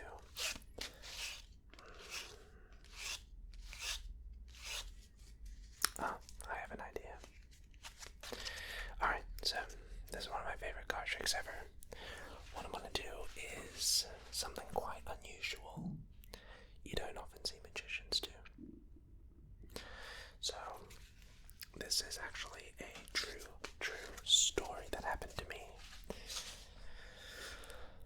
maybe 10 years ago when I was in high school learning these card tricks. I started learning card tricks in high school just for fun, as a hobby. And I did this card trick once in front of a couple buddies of mine at recess. And this is how the story went. I went up to one of my friends and I said, I want you to pick a card. So we went through the deck and they chose a card. I'll turn around, you look at it. Remember the card? Okay. So we took the card. I said, okay, you remember the card? I shuffled it into the deck like this. And then I said to my friends, I'll be right back. I need to go use the bathroom. Can you mind the deck and make sure no one touches it? So I gave the deck to my friend. I went off to the bathroom. And I was only gone for like 2 minutes. But my friend, he didn't, he was a bit skeptical in my magical abilities. So what he did was he tried to ruin the card trick. So he started taking cards here and placed some of them face up, then took some cards and placed them face down. And he just tried to mess up the trick of placing cards face up, cards face down. And then he just tried to ruin the trick. And then after he squared back up the cards like this and then just placed them on the table. So from here it looks like nothing's the matter, but when I came back I knew exactly what he had done. We had a mess. Cards were face up and face down. Cards were face down and face up. Cards were all over the shop. Some cards were back to back. It was a mess. My friend said to me, alright Jojo, if you're a real magician, you'll be able to find my card now, even after I've just shuffled the deck face up to face down. I said, no problem, buddy, because I snapped my fingers. And now every card in the deck has gone face up again. But even better, I made sure to leave just one card in the deck face down. Your card. The 10 of diamonds. Pretty cool, am I right? So I started learning card tricks for fun in high school. I was just, I don't know. I always found it really interesting. I've always, I think, even from a young age, I've loved entertaining people. And, I don't know, just sort of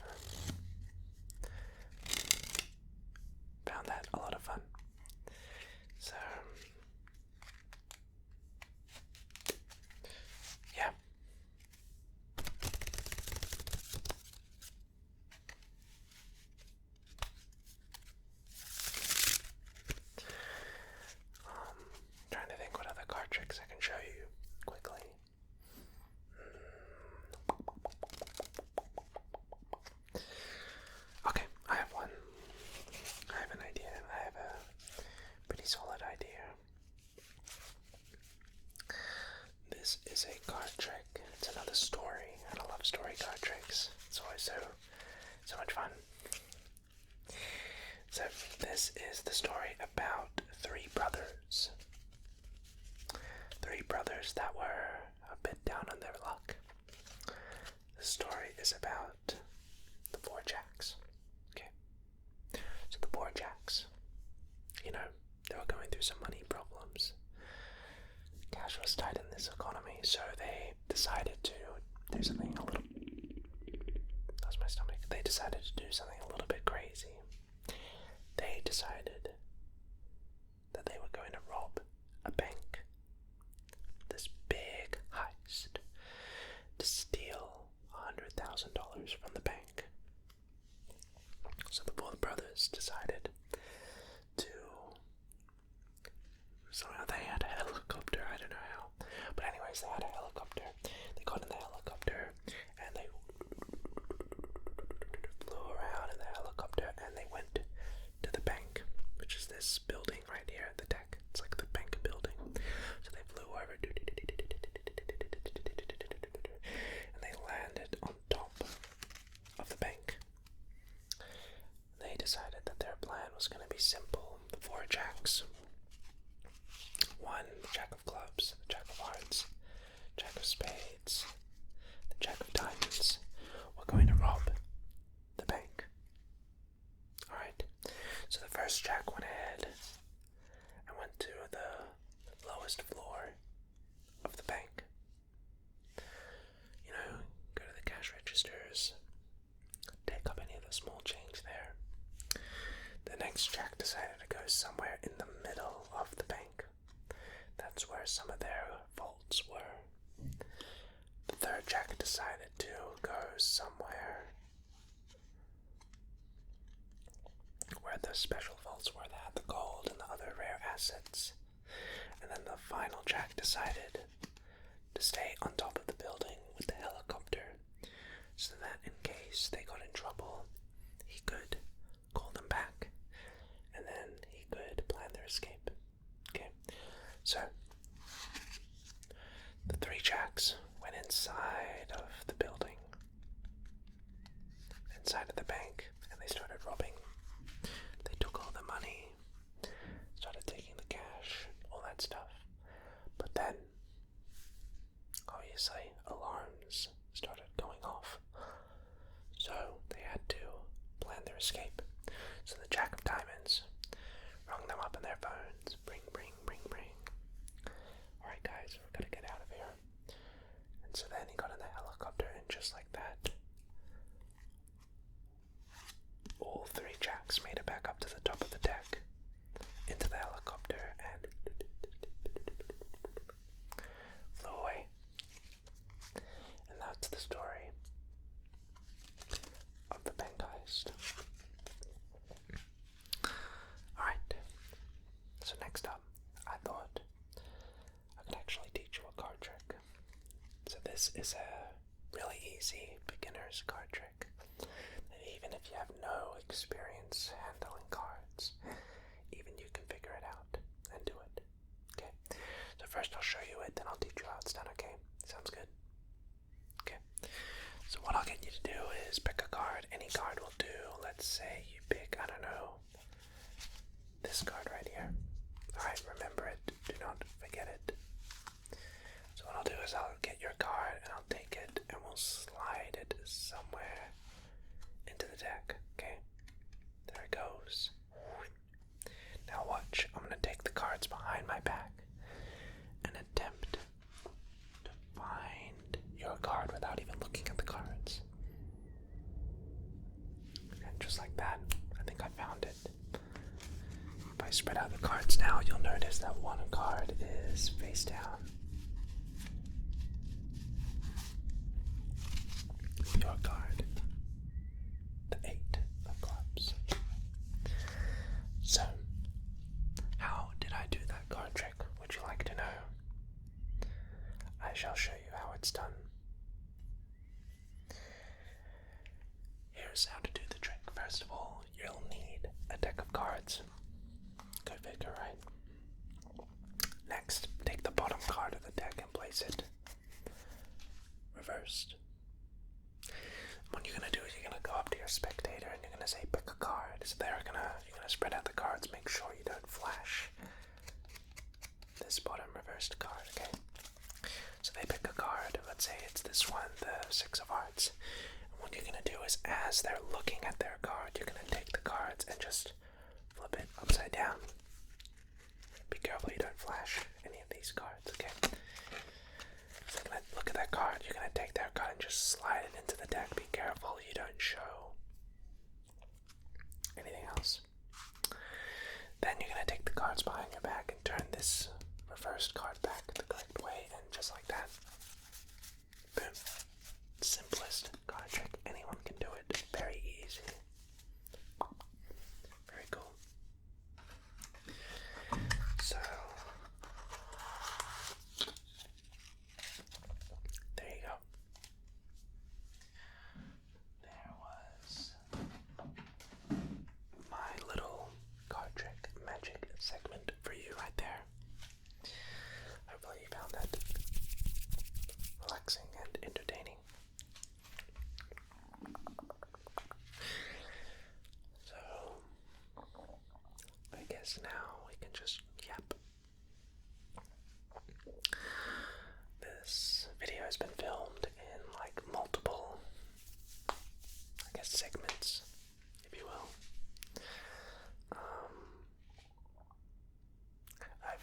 This is like the second session of filming I've done for this video.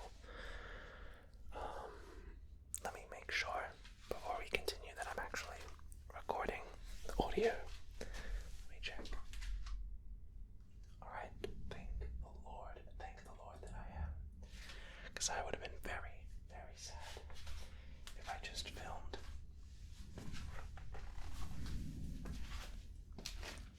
for the past 50 minutes and the audio wasn't recording. I'd be very sad. Wednesdays, but for many of you it's every Tuesday night. And I love live streaming. It's so much fun, and it's really, really exciting to see a lot of you guys pop up, and you know, sometimes the streams get a little bit crazy. Some of y'all go a little bit too hard, you know what I mean? Tell me to boil up, I see you. But in general, they are so much fun and super, super, super duper rewarding, and like I simulcast and playing on like a live stream too. Grand piano.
assistant. She's been just like she's Chinese and has been pointing out my videos on Billy are my wooden items. So I have like that's been quite interesting. Ever since I moved into the new studio, I see that there are people in finally started organizing. Apparently, watch my stuff, which is my I guess triggers. Now you might not think that's a big deal, but you gotta understand for someone like me, I'm just a mess. Like I'm very disorganized. 130,000 followers on the Chinese to have a very messy band. And so I wanted to, I didn't even have a storage system or a catalog system for all of my triggers. I literally just have my triggers lying everywhere in the room, all over the place. I would literally just have like a desk that would just have all of my triggers just sprayed across the table. And well, I got the job done, I guess, but I'd be a little bit I would have guests and family members coming in like, how do you even do that? And like, now that I look back on it, I get where they're coming from. So I got these like Tupperware sleeping office too. Like squish these office comforts. And I just like I need to go ahead and organize all of my different triggers from like tapping to I am going to to doctor to squishy things. I'm actually going to play at a big tournament. Fragile lines. I'm gonna do very good, to be honest, but so we're just sort of going through those favorites. So I don't go through my items, which is just around the corner here. So go through my Yu-Gi-Oh card collection. I always get asked to do that. Yeah, often. I started with that. So we could do that. And then I transitioned into using an iPhone microphone an iPhone camera. Just my iPhone 5 at the time. Back in my day. I love squishing. And I think I was able to grow to nearly like 100,000 subscribers with just using a phone camera.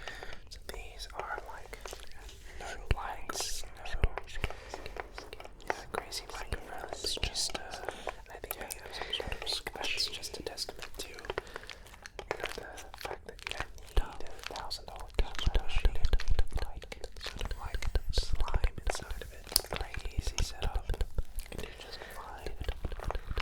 The very lo-fi setup. And I don't know, it might not be the same for like gaming or whatever sort of genre you're interested in, but at least for ASMR, strictly speaking, it's like people just want to watch it for you. So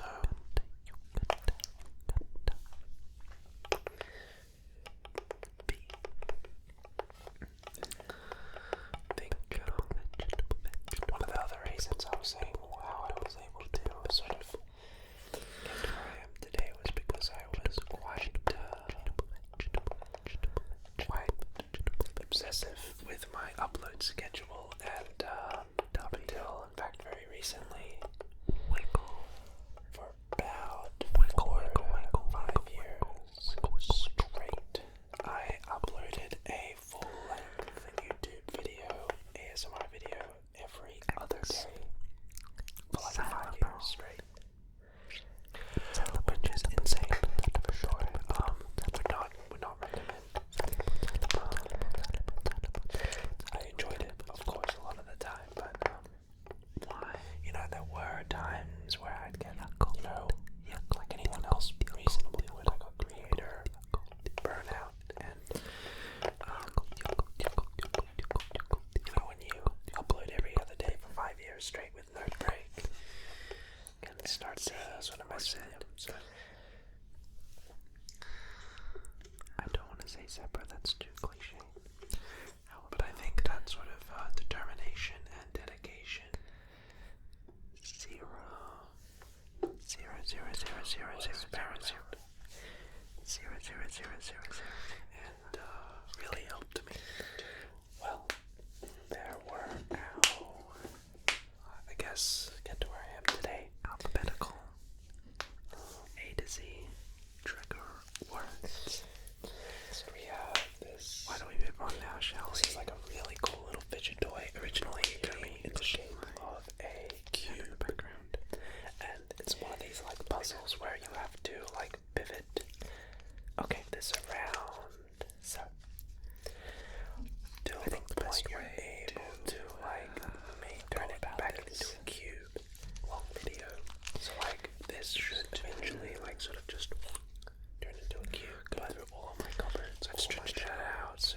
so a brand new trigger. Yeah, this is one you've never seen me use before. Uploaded every other day for like literally this is 5 years straight straight. And I think styrofoam almost. It's back then I was really Amazon eager to grow and stuff like that. And now I just usually rolling dice and I upload far less nowadays. Do things of it, you know. And then when YouTube Shorts came out, oh boy. Not only was I maintaining that,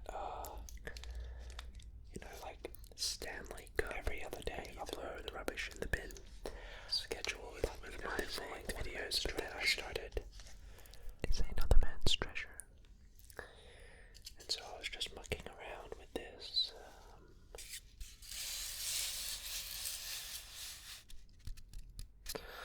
Piece of, I guess, cardboard packaging.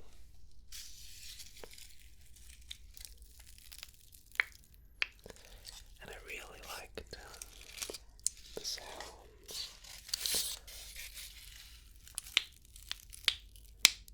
He was making quite a lot, actually.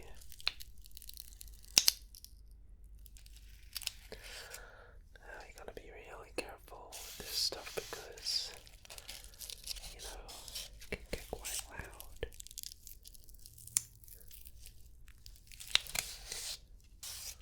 But thought we could just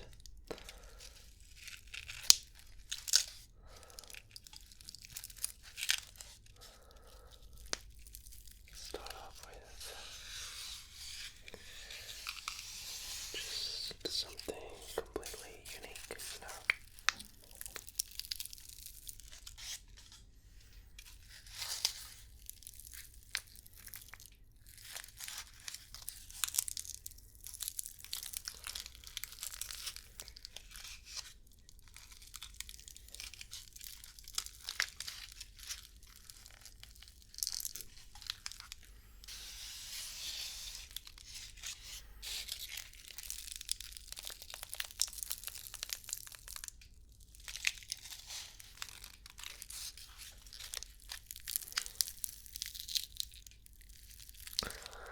So, there you go. Just thought we would start off with a new trigger. I'll place this on the floor. So, we're about, gosh, how long have we been filming for? Alright, about 2.5 hours or something like that. Moving on. I think now what I want to do is a little bit of a snack break. Just a little bit of a pick-me-up to get me going for the next hour and a half. Okay, so what I have here are these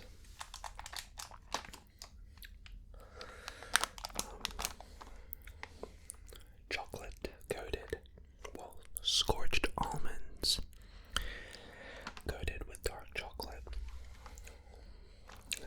Huge fan of chocolate. Love chocolate. But often, when you're a vegan, it can be quite difficult to find vegan chocolate. So, that's a bit down bad. But luckily, this dark chocolate has no milk in it. So I'll read the ingredients. Has dark chocolate, which is cocoa mass, cocoa butter, sugar, soy, almonds, tapioca, dextrin, glucose syrup, vegetable oil, glazing agent, emulsifier, and thickener. And so yeah, best before 7th of the 10th. So that would be, I know in the US yes, you guys have your month first, then the day, which is interesting. But anyway, so let's eat one of these almonds and see if I can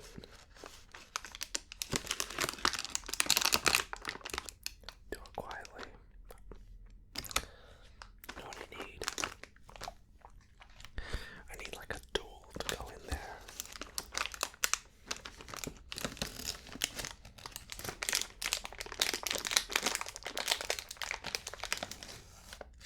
Okay. We have successfully taken out the almond. Okay. So this is the chocolate almond. So let's give it a taste.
getting it out, you know. So this next thing I thought we could do is, oh, I don't know if you heard that. Given the fact we're at 4 million subscribers, I thought we could do some counting down. Now, originally I wanted to count down from 4 million, but that might actually take longer than 4 hours, unfortunately, so let's do instead 400. So I'm going to count down from 400 to 0. And yeah, I find countdown to be like a very effective trigger.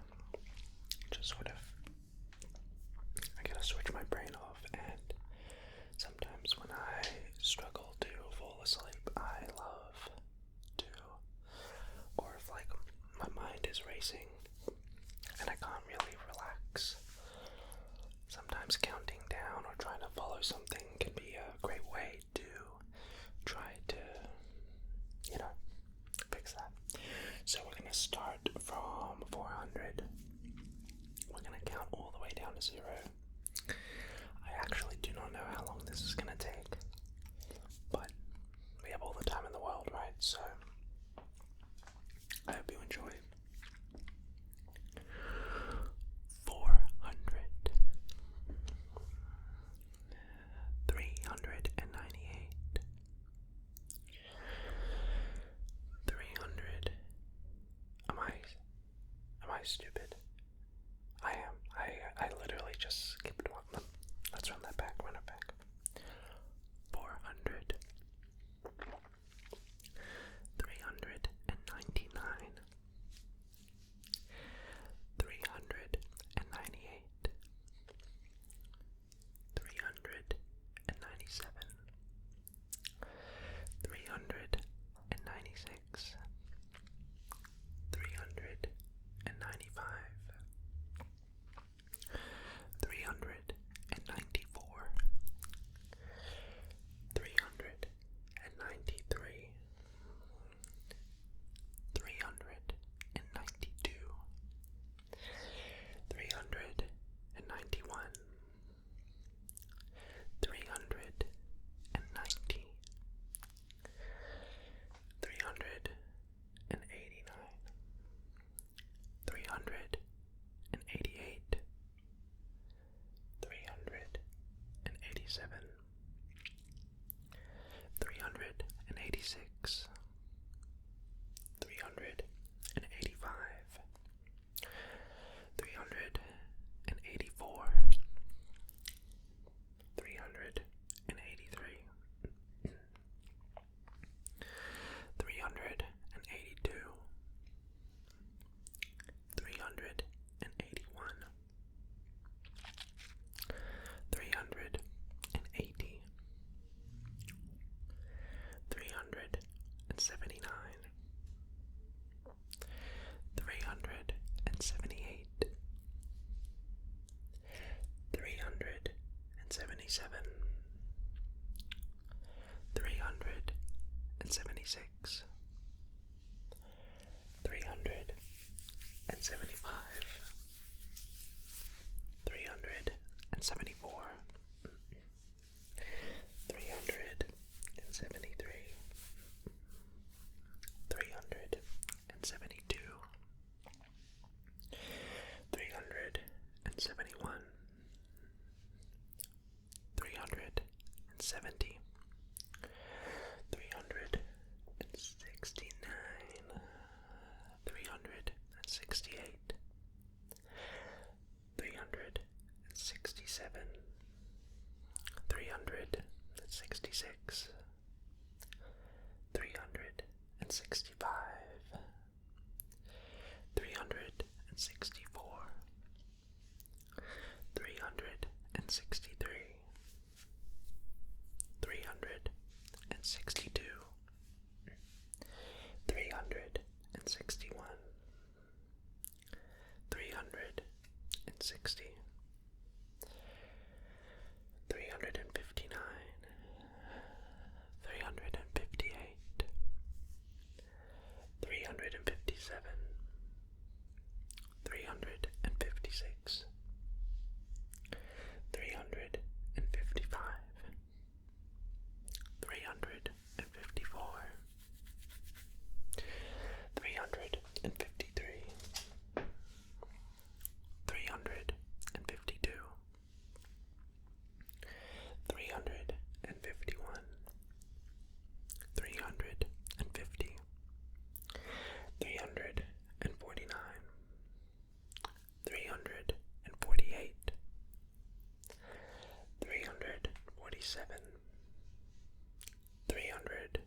346, 345, 344, 343,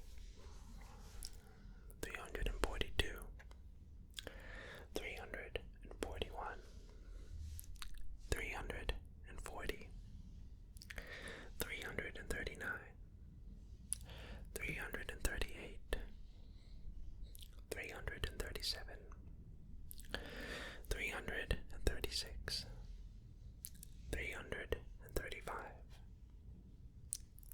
334, 333, 332, 331, 330, 329, 328, 327, 326, 325, 324, 323, 322, 321, 320, 319,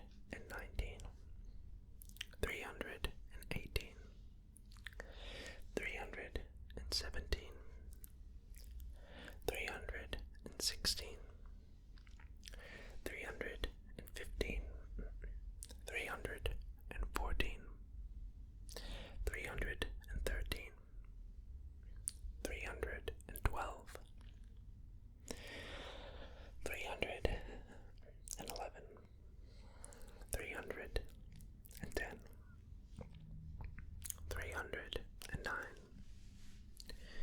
308, 307, 306, 305, 304,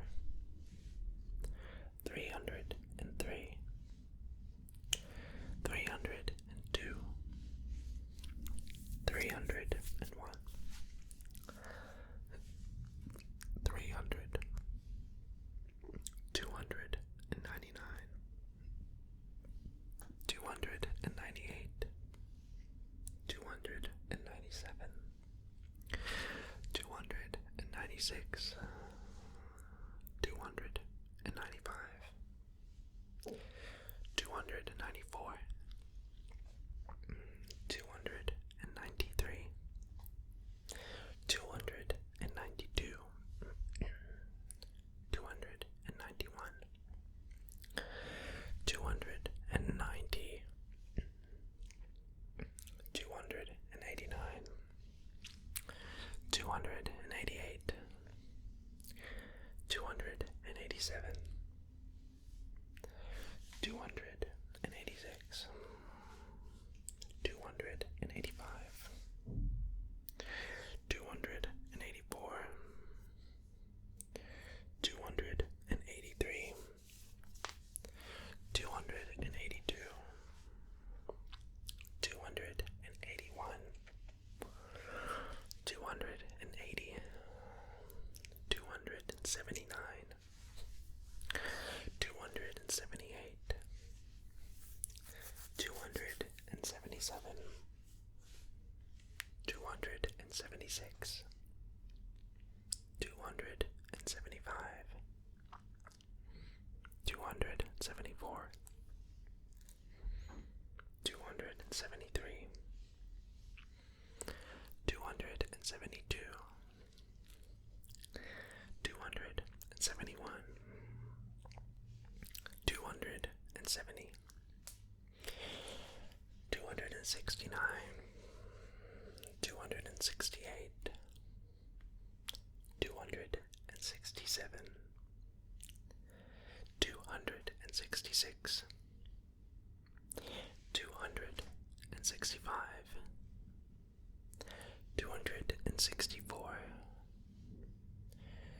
263, 262,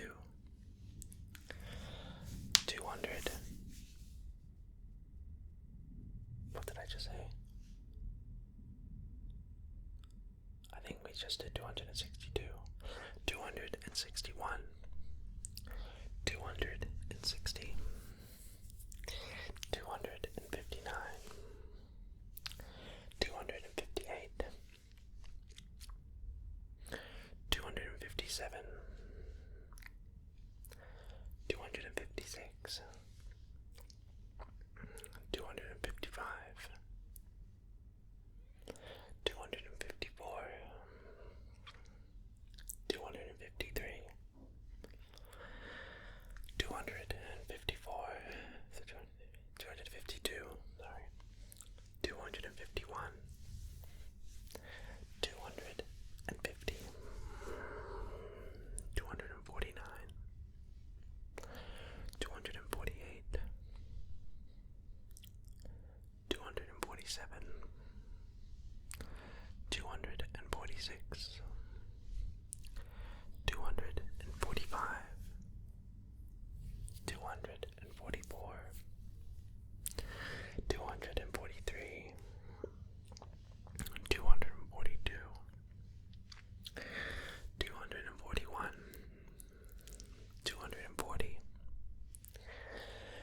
239, 238, 237, 236, 235,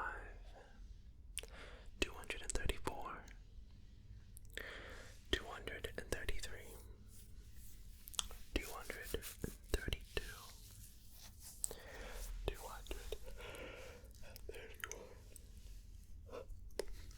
230, 229, 228,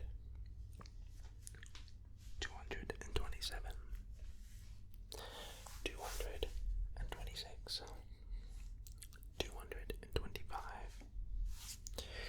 224,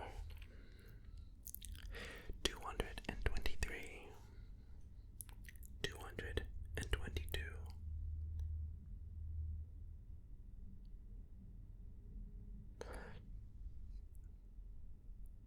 221. Did I just skip? This is gonna be really embarrassing when I edit it back. 220, I think I did. 219, sorry if I did. 218, 217, 216, 215, 214, 213, 212, 211, 210, 209, 208, 207, 206, 205, 204, 203, 202, 201, 200, 199, 198, 197, 196, 195, 194, 193, 192, 191, 190, 189, 188, 187, 186, 185, 184, 183, 182, 181, 180, 179, 178, 177, 100, 176, 175,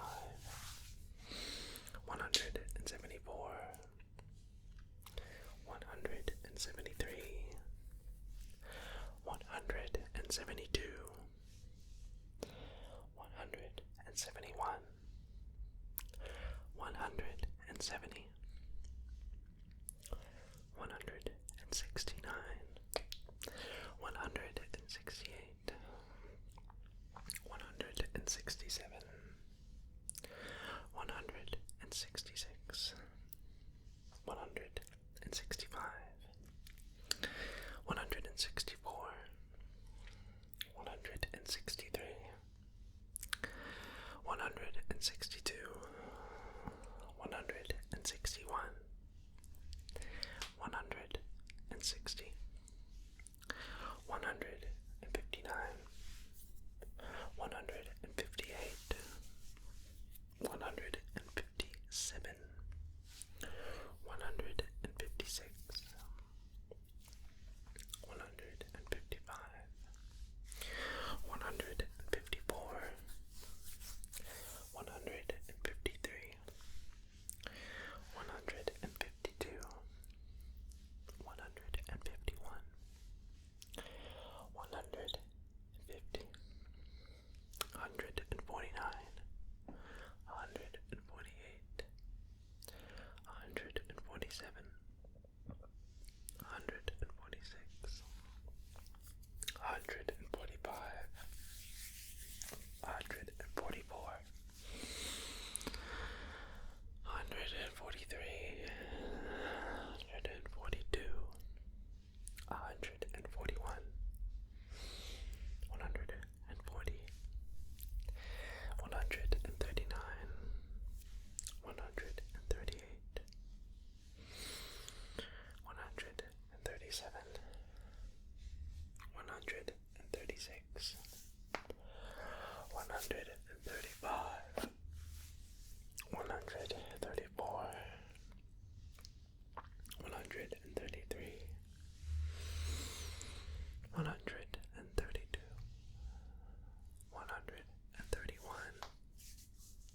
130, 129, 128, 127, 126, 125, 124, 123, 122, 121, 120, 190, 118, 117, 116, 115, 114, 113, 112, 111,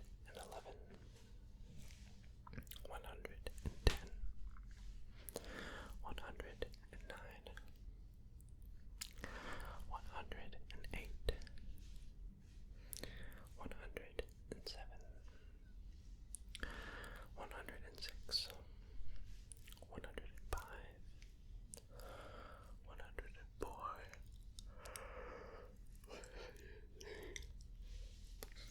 102,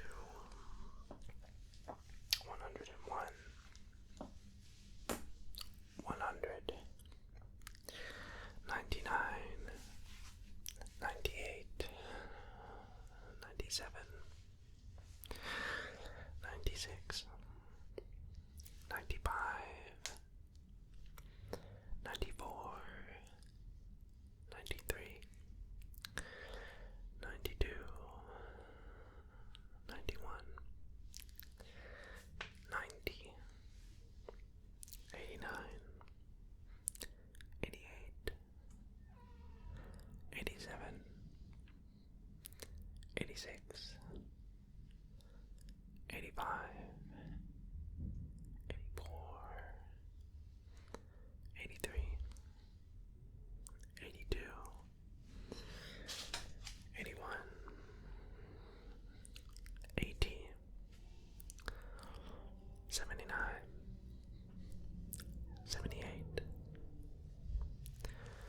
77, 76, 75, 74, 73, 72, 71, 70, 69, 68, 67, 66, 65, 64, 63, 62, 61, 60, 59, 58, 57, 56, 55, 54, 53, 52, 51, 50, 49, 48, 47, 46, 45, 44, 43, 42, 41, 40, 39, 38, 37, 36, 35, 34, 33, 32, 31, 30, 29, 28, 27, 26, 25, 24, 23, 22, 21, 20, 19, 18, 17, 16, 15, 14, 13, 12, 11, 10, 9, 8, 7, 6, 5, 4, 3, 2, and 1. Wow. That took me about 30 minutes to do. Didn't expect it to take that long. Wow. That is a long time. Well, that was fun. Alright, so now that we've done that, let's move on. I'm going to pull out a new tray of triggers. I'll get right to it, so let me tiptoe around. I think, what do I want to do? Let me think.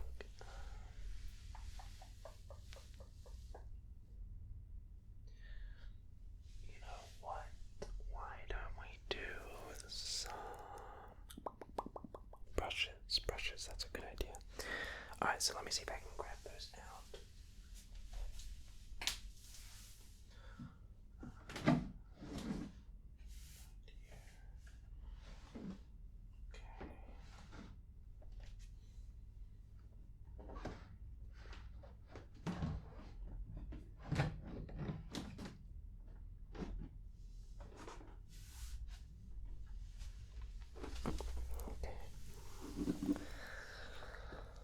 Perfect.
used to is for standing for 4 hours is, I don't know if it's like that's normal or if I have weak feet. I think it's the latter.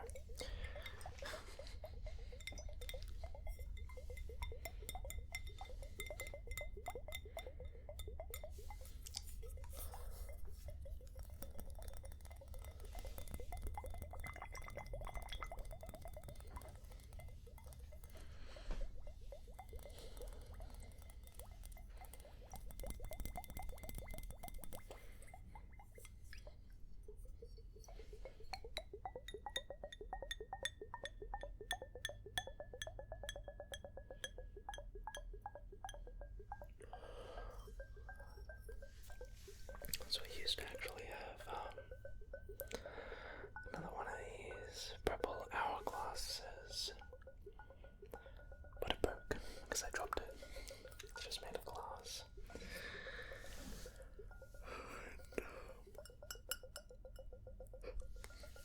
Sorry.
Just really liked sort of liquid sounds for some reason. I just find them they're not really tingly, I guess, but they're just very relaxing.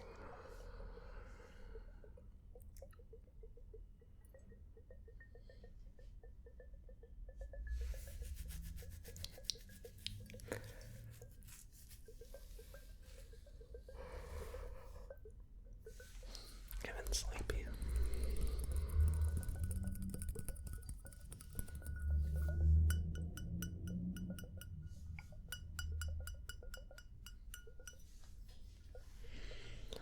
I have to admit it is pretty wild for me to film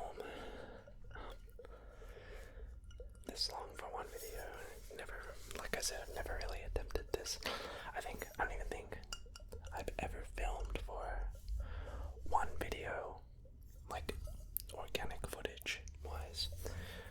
I think the longest, I'd be curious to find out what is the longest I have like filmed for one video before, and it's definitely by far. I don't even think I've done like a 2-hour video before,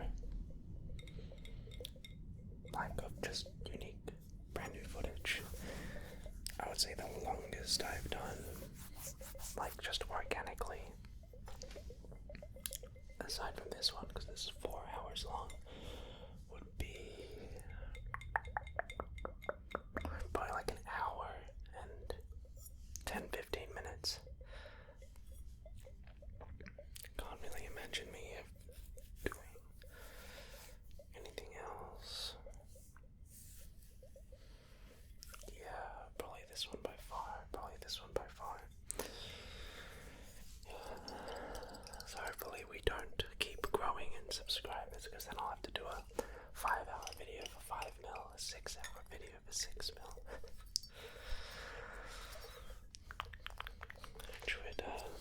Which is not vibes.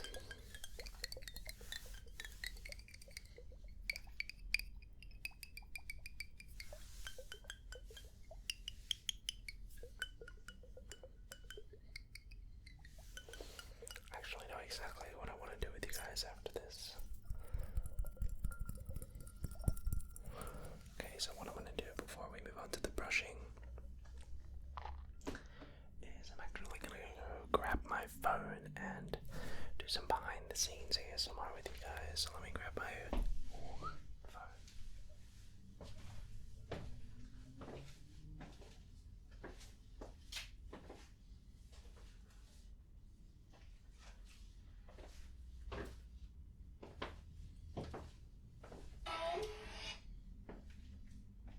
Yeah, mad. Love that. Okay.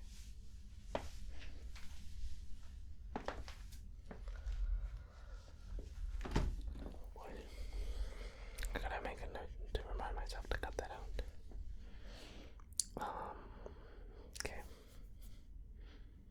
Let me just do opening phone. Oh, it's like 2 hours 30. About like 3:10ish into the video. Okay, so behind the scenes. I've been wanting to do this for ages. So I don't really feel like I ever get that much of a chance to take you guys behind the scenes that much. So, I get a lot of the time questions from people asking me what's my creative process, how do I structure videos,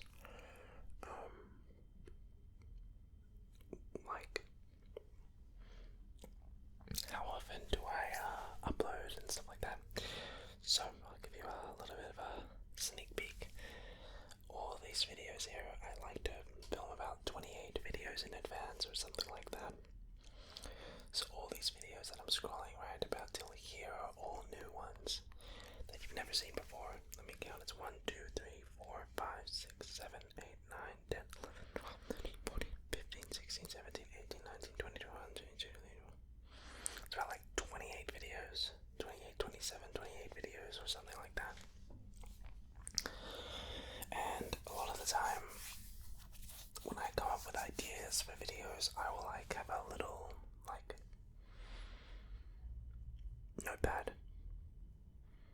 or something like that. So I will have a little notes. Have some notes in my pad here. And I'll just write down some ideas that I have. So one of the videos ideas, and I'll just rehash an old idea, which is always fun. Why don't you and I brainstorm some video ideas together? I've had some people saying I should do worst reviewed, a worst reviewed video, or what we can do is I like to just sort of look up different video ideas, and a lot of this, a lot of my process is just sort of studying. A lot of YouTube content creation, for me at least, is studying, see what ideas people are really interested in, and try to see if I can find a way to adapt my sort of spin or take on that. So, what can I say? I'm trying to find different sorts of ideas and stuff like that. So let's see what sort of idea would I want to do.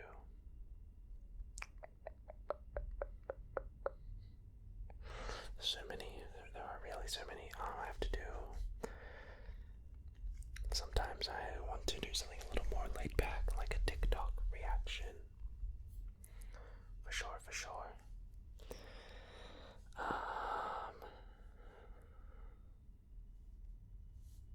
Sometimes I want to do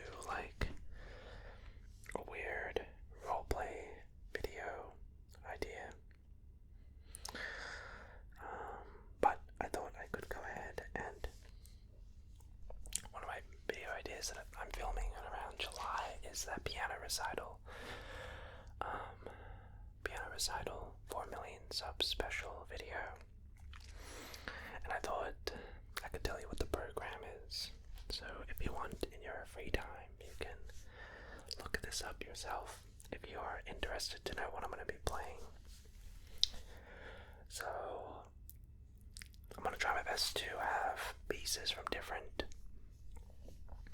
time periods of Western classical music. So we have like the Baroque period, that's like your Vivaldi, your Bach, your, who else, Rameau, who else is like Barockian, Handel, like those blokes. So I'm playing the Prelude in C major by Bach from his first book of the Well-Tempered Clavier. You know that one, very famous. Then I'm going to try to play something from the classical period after that. I was going to do Mozart, but I'm probably just going to do Beethoven. And I might learn the Moonlight Sonata, the first movement. Very relaxing piece, about 7 minutes long, by Beethoven. Then for the Romantic period, I have some Chopin and some Liszt. So I'm going to be playing the Nocturne in E flat major, Opus 9, number 2. You know that one, very famous, and Liebesstrom by Liszt. And then into the Impressionist period, we have some Debussy, of course. Debussy's like the goat of like ASMR vibe music, you know what I mean? So I'm gonna be playing the Clair de Lune, hopefully, and the Arabesque by Debussy, and then some Eric Satie, the Nocium, and then finishing it off with something a little bit interesting. One of my favorite modern composers, Ryuichi Sakamoto, Japanese composer. He's a film programmatic composer. And I'm going to be playing Merry Christmas, Mr. Lawrence by him. Really love that piece. So, it takes me back a lot to my childhood. So, yeah, that's sort of the vibe we're going for with the program here, and trying to structure it so that in the beginning it's sort of a role play, and you come down to the auditorium and the venue and you sit down, you get a drink, and there's some back and forth. Then the recital starts. So I might like print out, like I said, some programs, have like one of my assistants wear a GoPro and like they're walking into the recital hall. That'd be kind of cool. So I'm going to be storyboarding that video and scripting and planning it out tomorrow with my assistant Deborah, and hopefully it goes well. So yeah, a lot of cool stuff there. And I think I tried to try to plan some videos ahead of schedule, and I think one of my tips, I always get asked, how do I get started and stuff, and I talked a little bit about this earlier in the video, but like, so much about content or YouTube and stuff is like the video itself and like the thumbnail, the title, the metadata, and all that stuff. So having a good thumbnail and title is always going to be really good. But yeah, that's a whole thing for another day. Let's get back to some ASMR. So we have here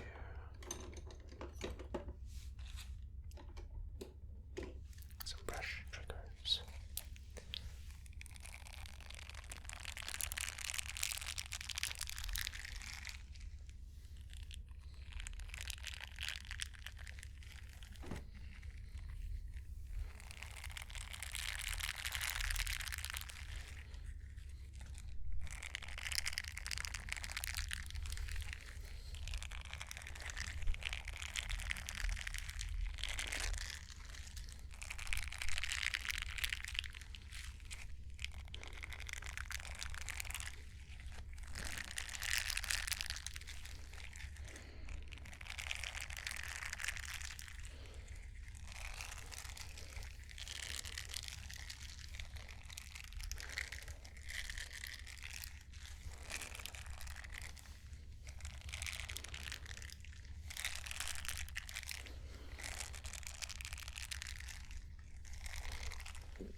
voice clinically from whispering so much, so I'm gonna take it easy now on my throat. So.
some very humble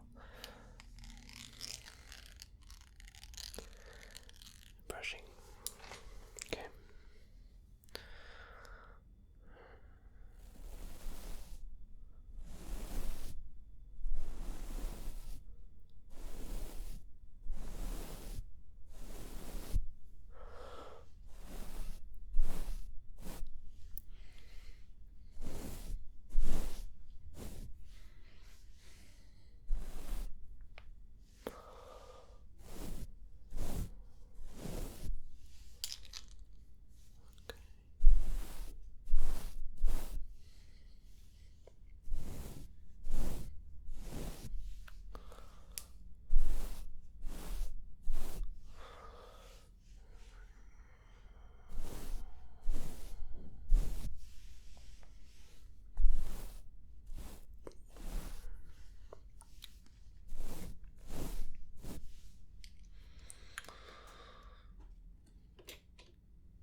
So, next up, you know what I realize I have not done this. Let me see if I can grab this without making too much noise.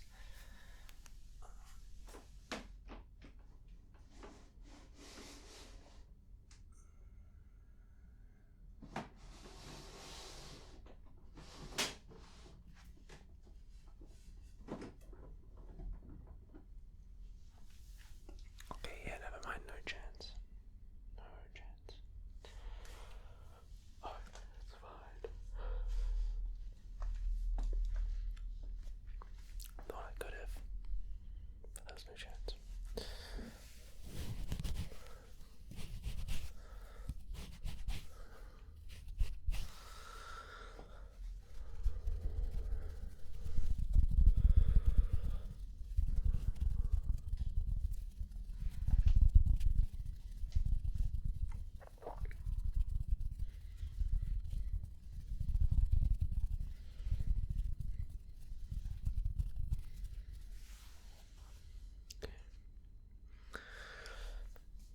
We're gonna take a little shippy ship of water.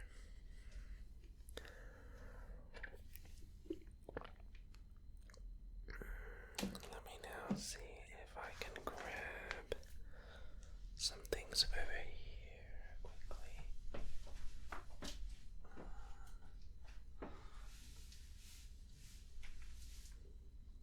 Let's see.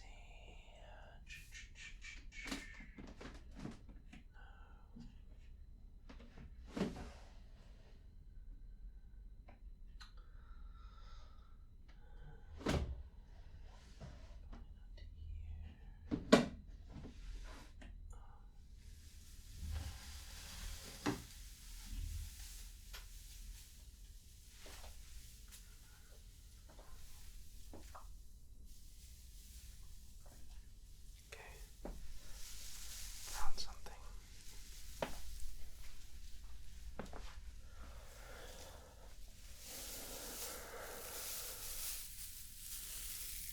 Some tinsel.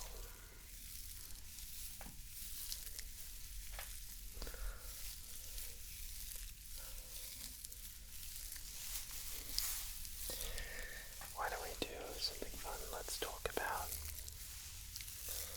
what are your top 5 favorite movies? If you had to think about it, what would mine be? I'd be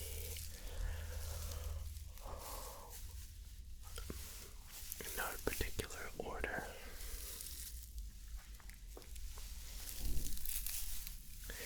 I'd say Avengers Infinity War was a very good movie. Definitely one of them. I'd say, what else would be one of my favorite movies?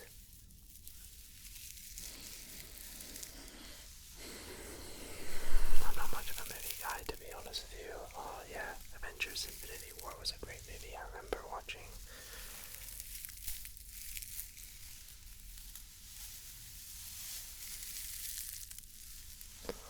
God, why is this so hard for me? It's like I've watched no movies.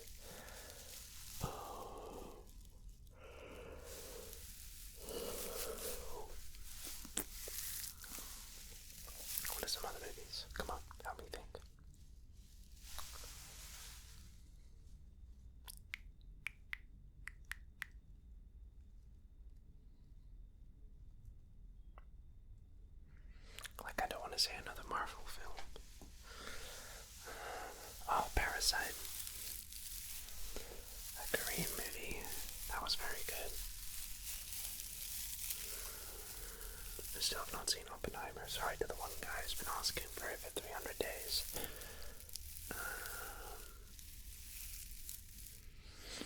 Recently watched Inside Out Animation.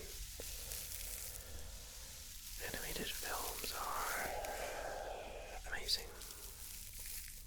Big fan. I'm a fan of all of the Studio Ghibli films. What else? Harry Potter. Now my question to you is, which is your favorite Harry Potter movie? Like,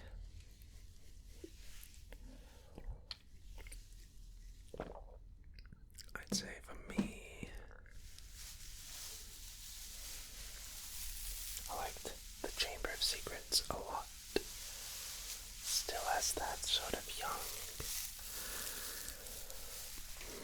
vibe, I guess, to it.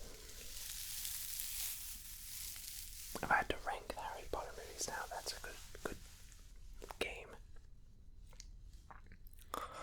I'd say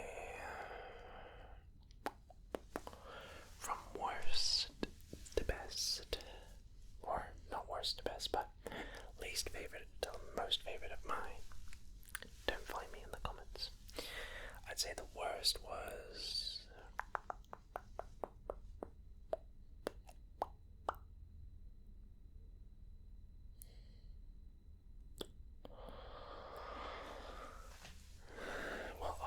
I should first of all preface this by saying I like all of the movies. Okay? So, like, really, this is, when I say from worst to best, I mean, like, from great to excellent. So, my least favorite of them all would probably be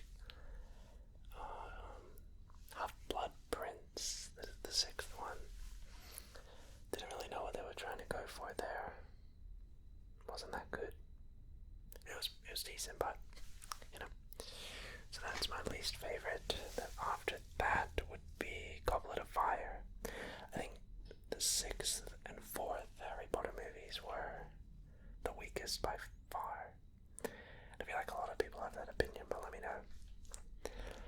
Then I'd say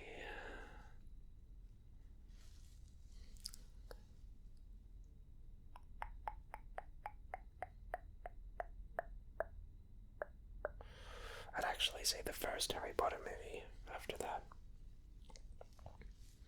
Yeah, so currently we have, from worst to best, we have Half-Blood Prince, Goblet of Fire, the first movie. Then we have Order of the Phoenix. Then Deathly Hallows Part 1. Then Deathly Hallows Part 2. Then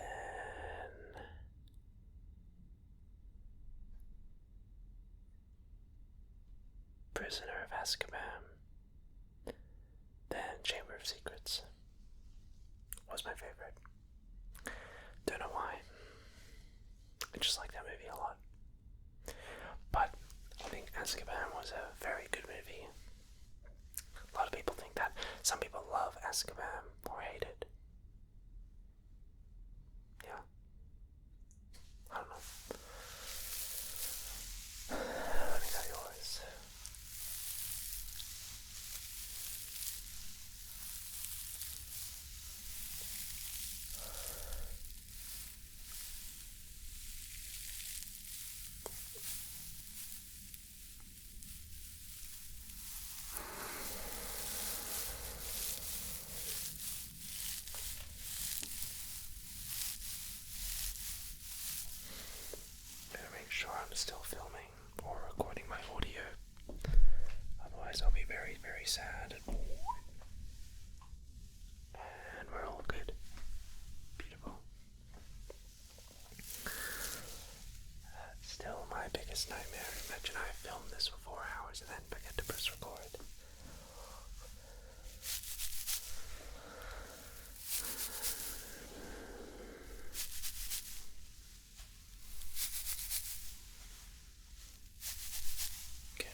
years ago or something like that. And no more, like 7 years ago now, nearly. Wow. I went on a school exchange trip to the US. And we went to New York and LA and watched a lot of the musicals on Broadway, and we went to Universal Studios in Hollywood, and well, I had the idea of doing a Harry Potter roleplay, and I've always thought I would be someone in Slytherin, but I think I realistically am a Hufflepuff. I like to think I'm cool in Slytherin, but I'm really just Hufflepuff, probably. Anyway, so I bought, I remember this is one of the first role plays I ever did. I bought the robe, everything, and I bought this wand. It's they have like a Ollivander's wand shop in the Universal Studios in Hollywood, so I, of course, thinking I was a Slytherin, bought Draco Malfoy's wand. So it comes with this little sheet.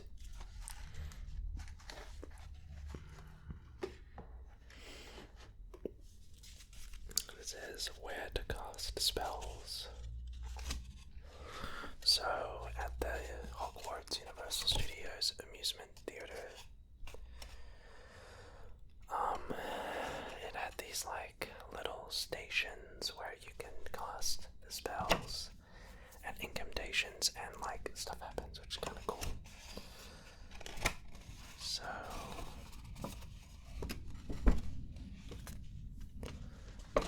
there are a lot of different spells like Descendo, Ascendio, Locomotor, Music Box, Wingardium Leviosa, Silencio, Ventus, Revelio, Incendio,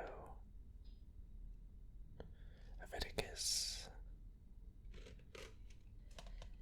which is kind of cool. Then of course we had the wand.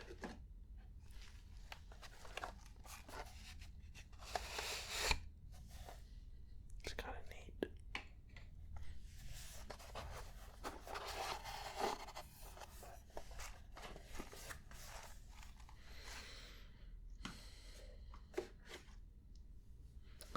So this was the Draco Malfoy wand.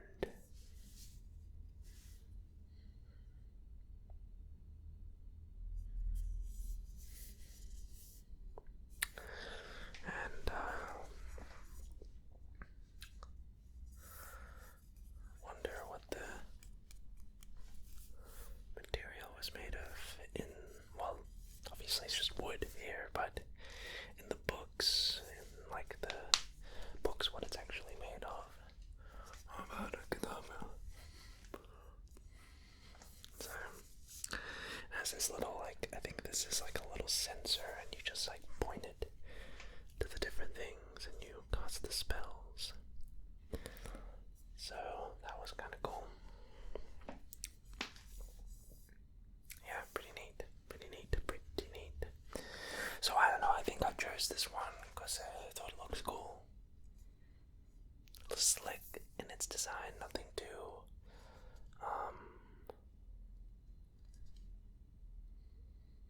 what's the word?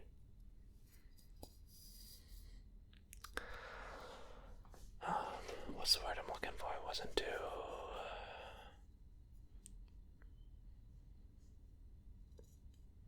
I'm having a mind blank. Pretentious. And I liked how slick it looked. And there are other ones you can get. You can get like Voldemort's wand. Sorry, not supposed to say his name. And Dumbledore's wand. But I didn't think I was cool enough to have the Elder wand. So, yeah. It's my little Harry Potter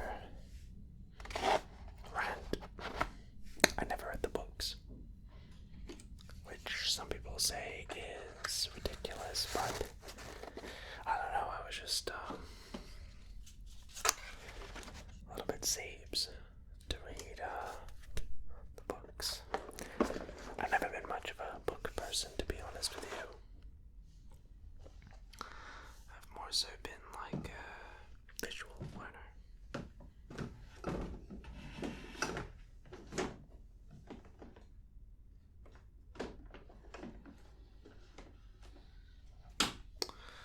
Then we also have my special enlightenment book.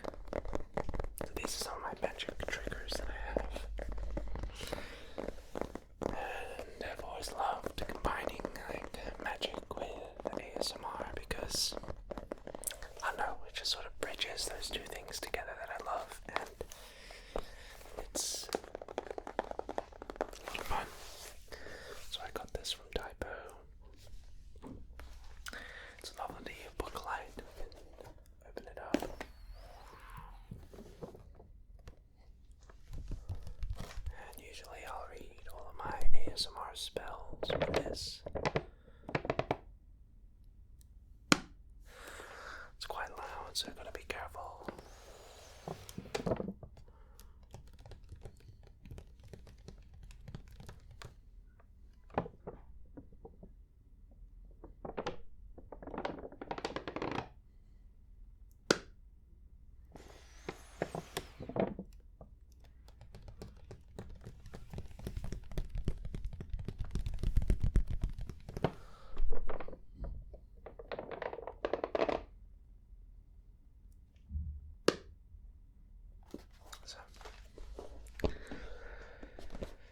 It's called The Big Book of Enlightenment, A Guide to Navigating Dark Places. Very cool indeed.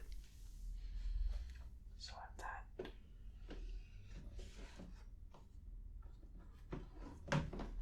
And I also have my mini book. This one ran out of battery, so it's not really lighting up right now, but I like this one a little bit more, to be honest, because it's less noisy.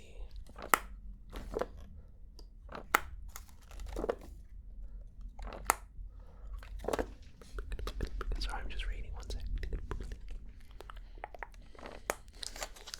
So that's a nice little trigger I have there.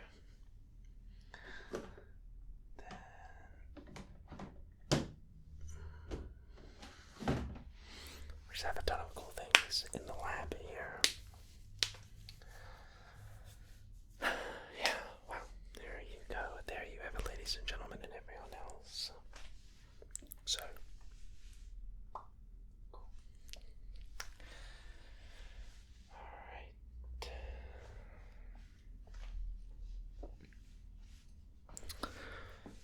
So I wonder how long the video is at this point. I'm pretty sure it must be getting close to 4 hours.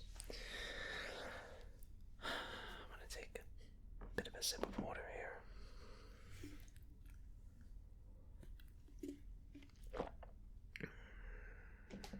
Okay.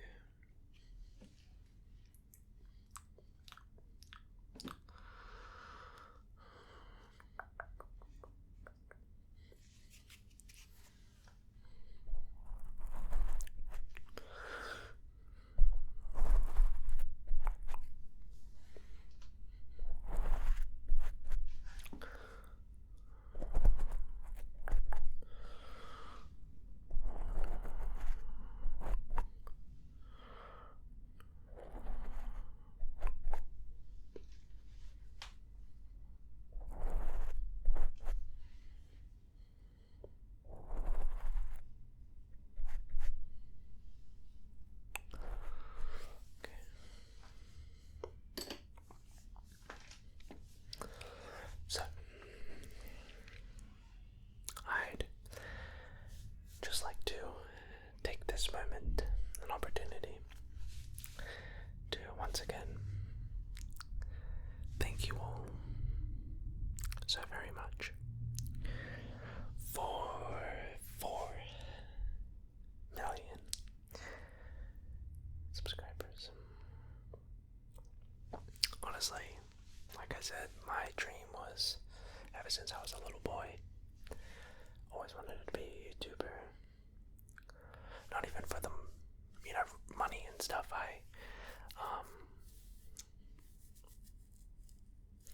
Originally I got into YouTube. I remember watching a guy do a Let's Play of a Nintendo DS game, New Super Mario Brothers, and I thought it was the coolest thing in the world, and I wanted to be a YouTuber just like him, so I think I've told this story. I picked up my dad's camera, filmed some videos, and had some fun. And then when I was, I think, 11 years old, I made my first YouTube channel with my friend Deborah, who's now my editor. And we did a card magic. Then when I was in high school, I made my first Minecraft channel, and I just played Minecraft with the boys. Then I did a commentary channel, and then I found ASMR, and it's just been a wild journey that after 7 or 8 years of doing this, where we are today. And I couldn't have done this without you guys. So I'd just like to once again take this moment to thank you all so much for, like I said, giving me a chance, and for sticking with me for these 7 years. 8 years. Wow. Crazy, crazy stuff. And I'm just so grateful and appreciative for every single one of you. Seriously, like, being able to do this for a living and being able to make videos for you guys like this, it's just everything I could have asked for. So I really hope I'm able to keep on doing this for many years to come, because it's honestly a dream come true for me. And I would just like to really once again say thank you all so very much. So with that just about all being said, I hope you have a fantastic rest of your day, wherever or whenever you're watching this video.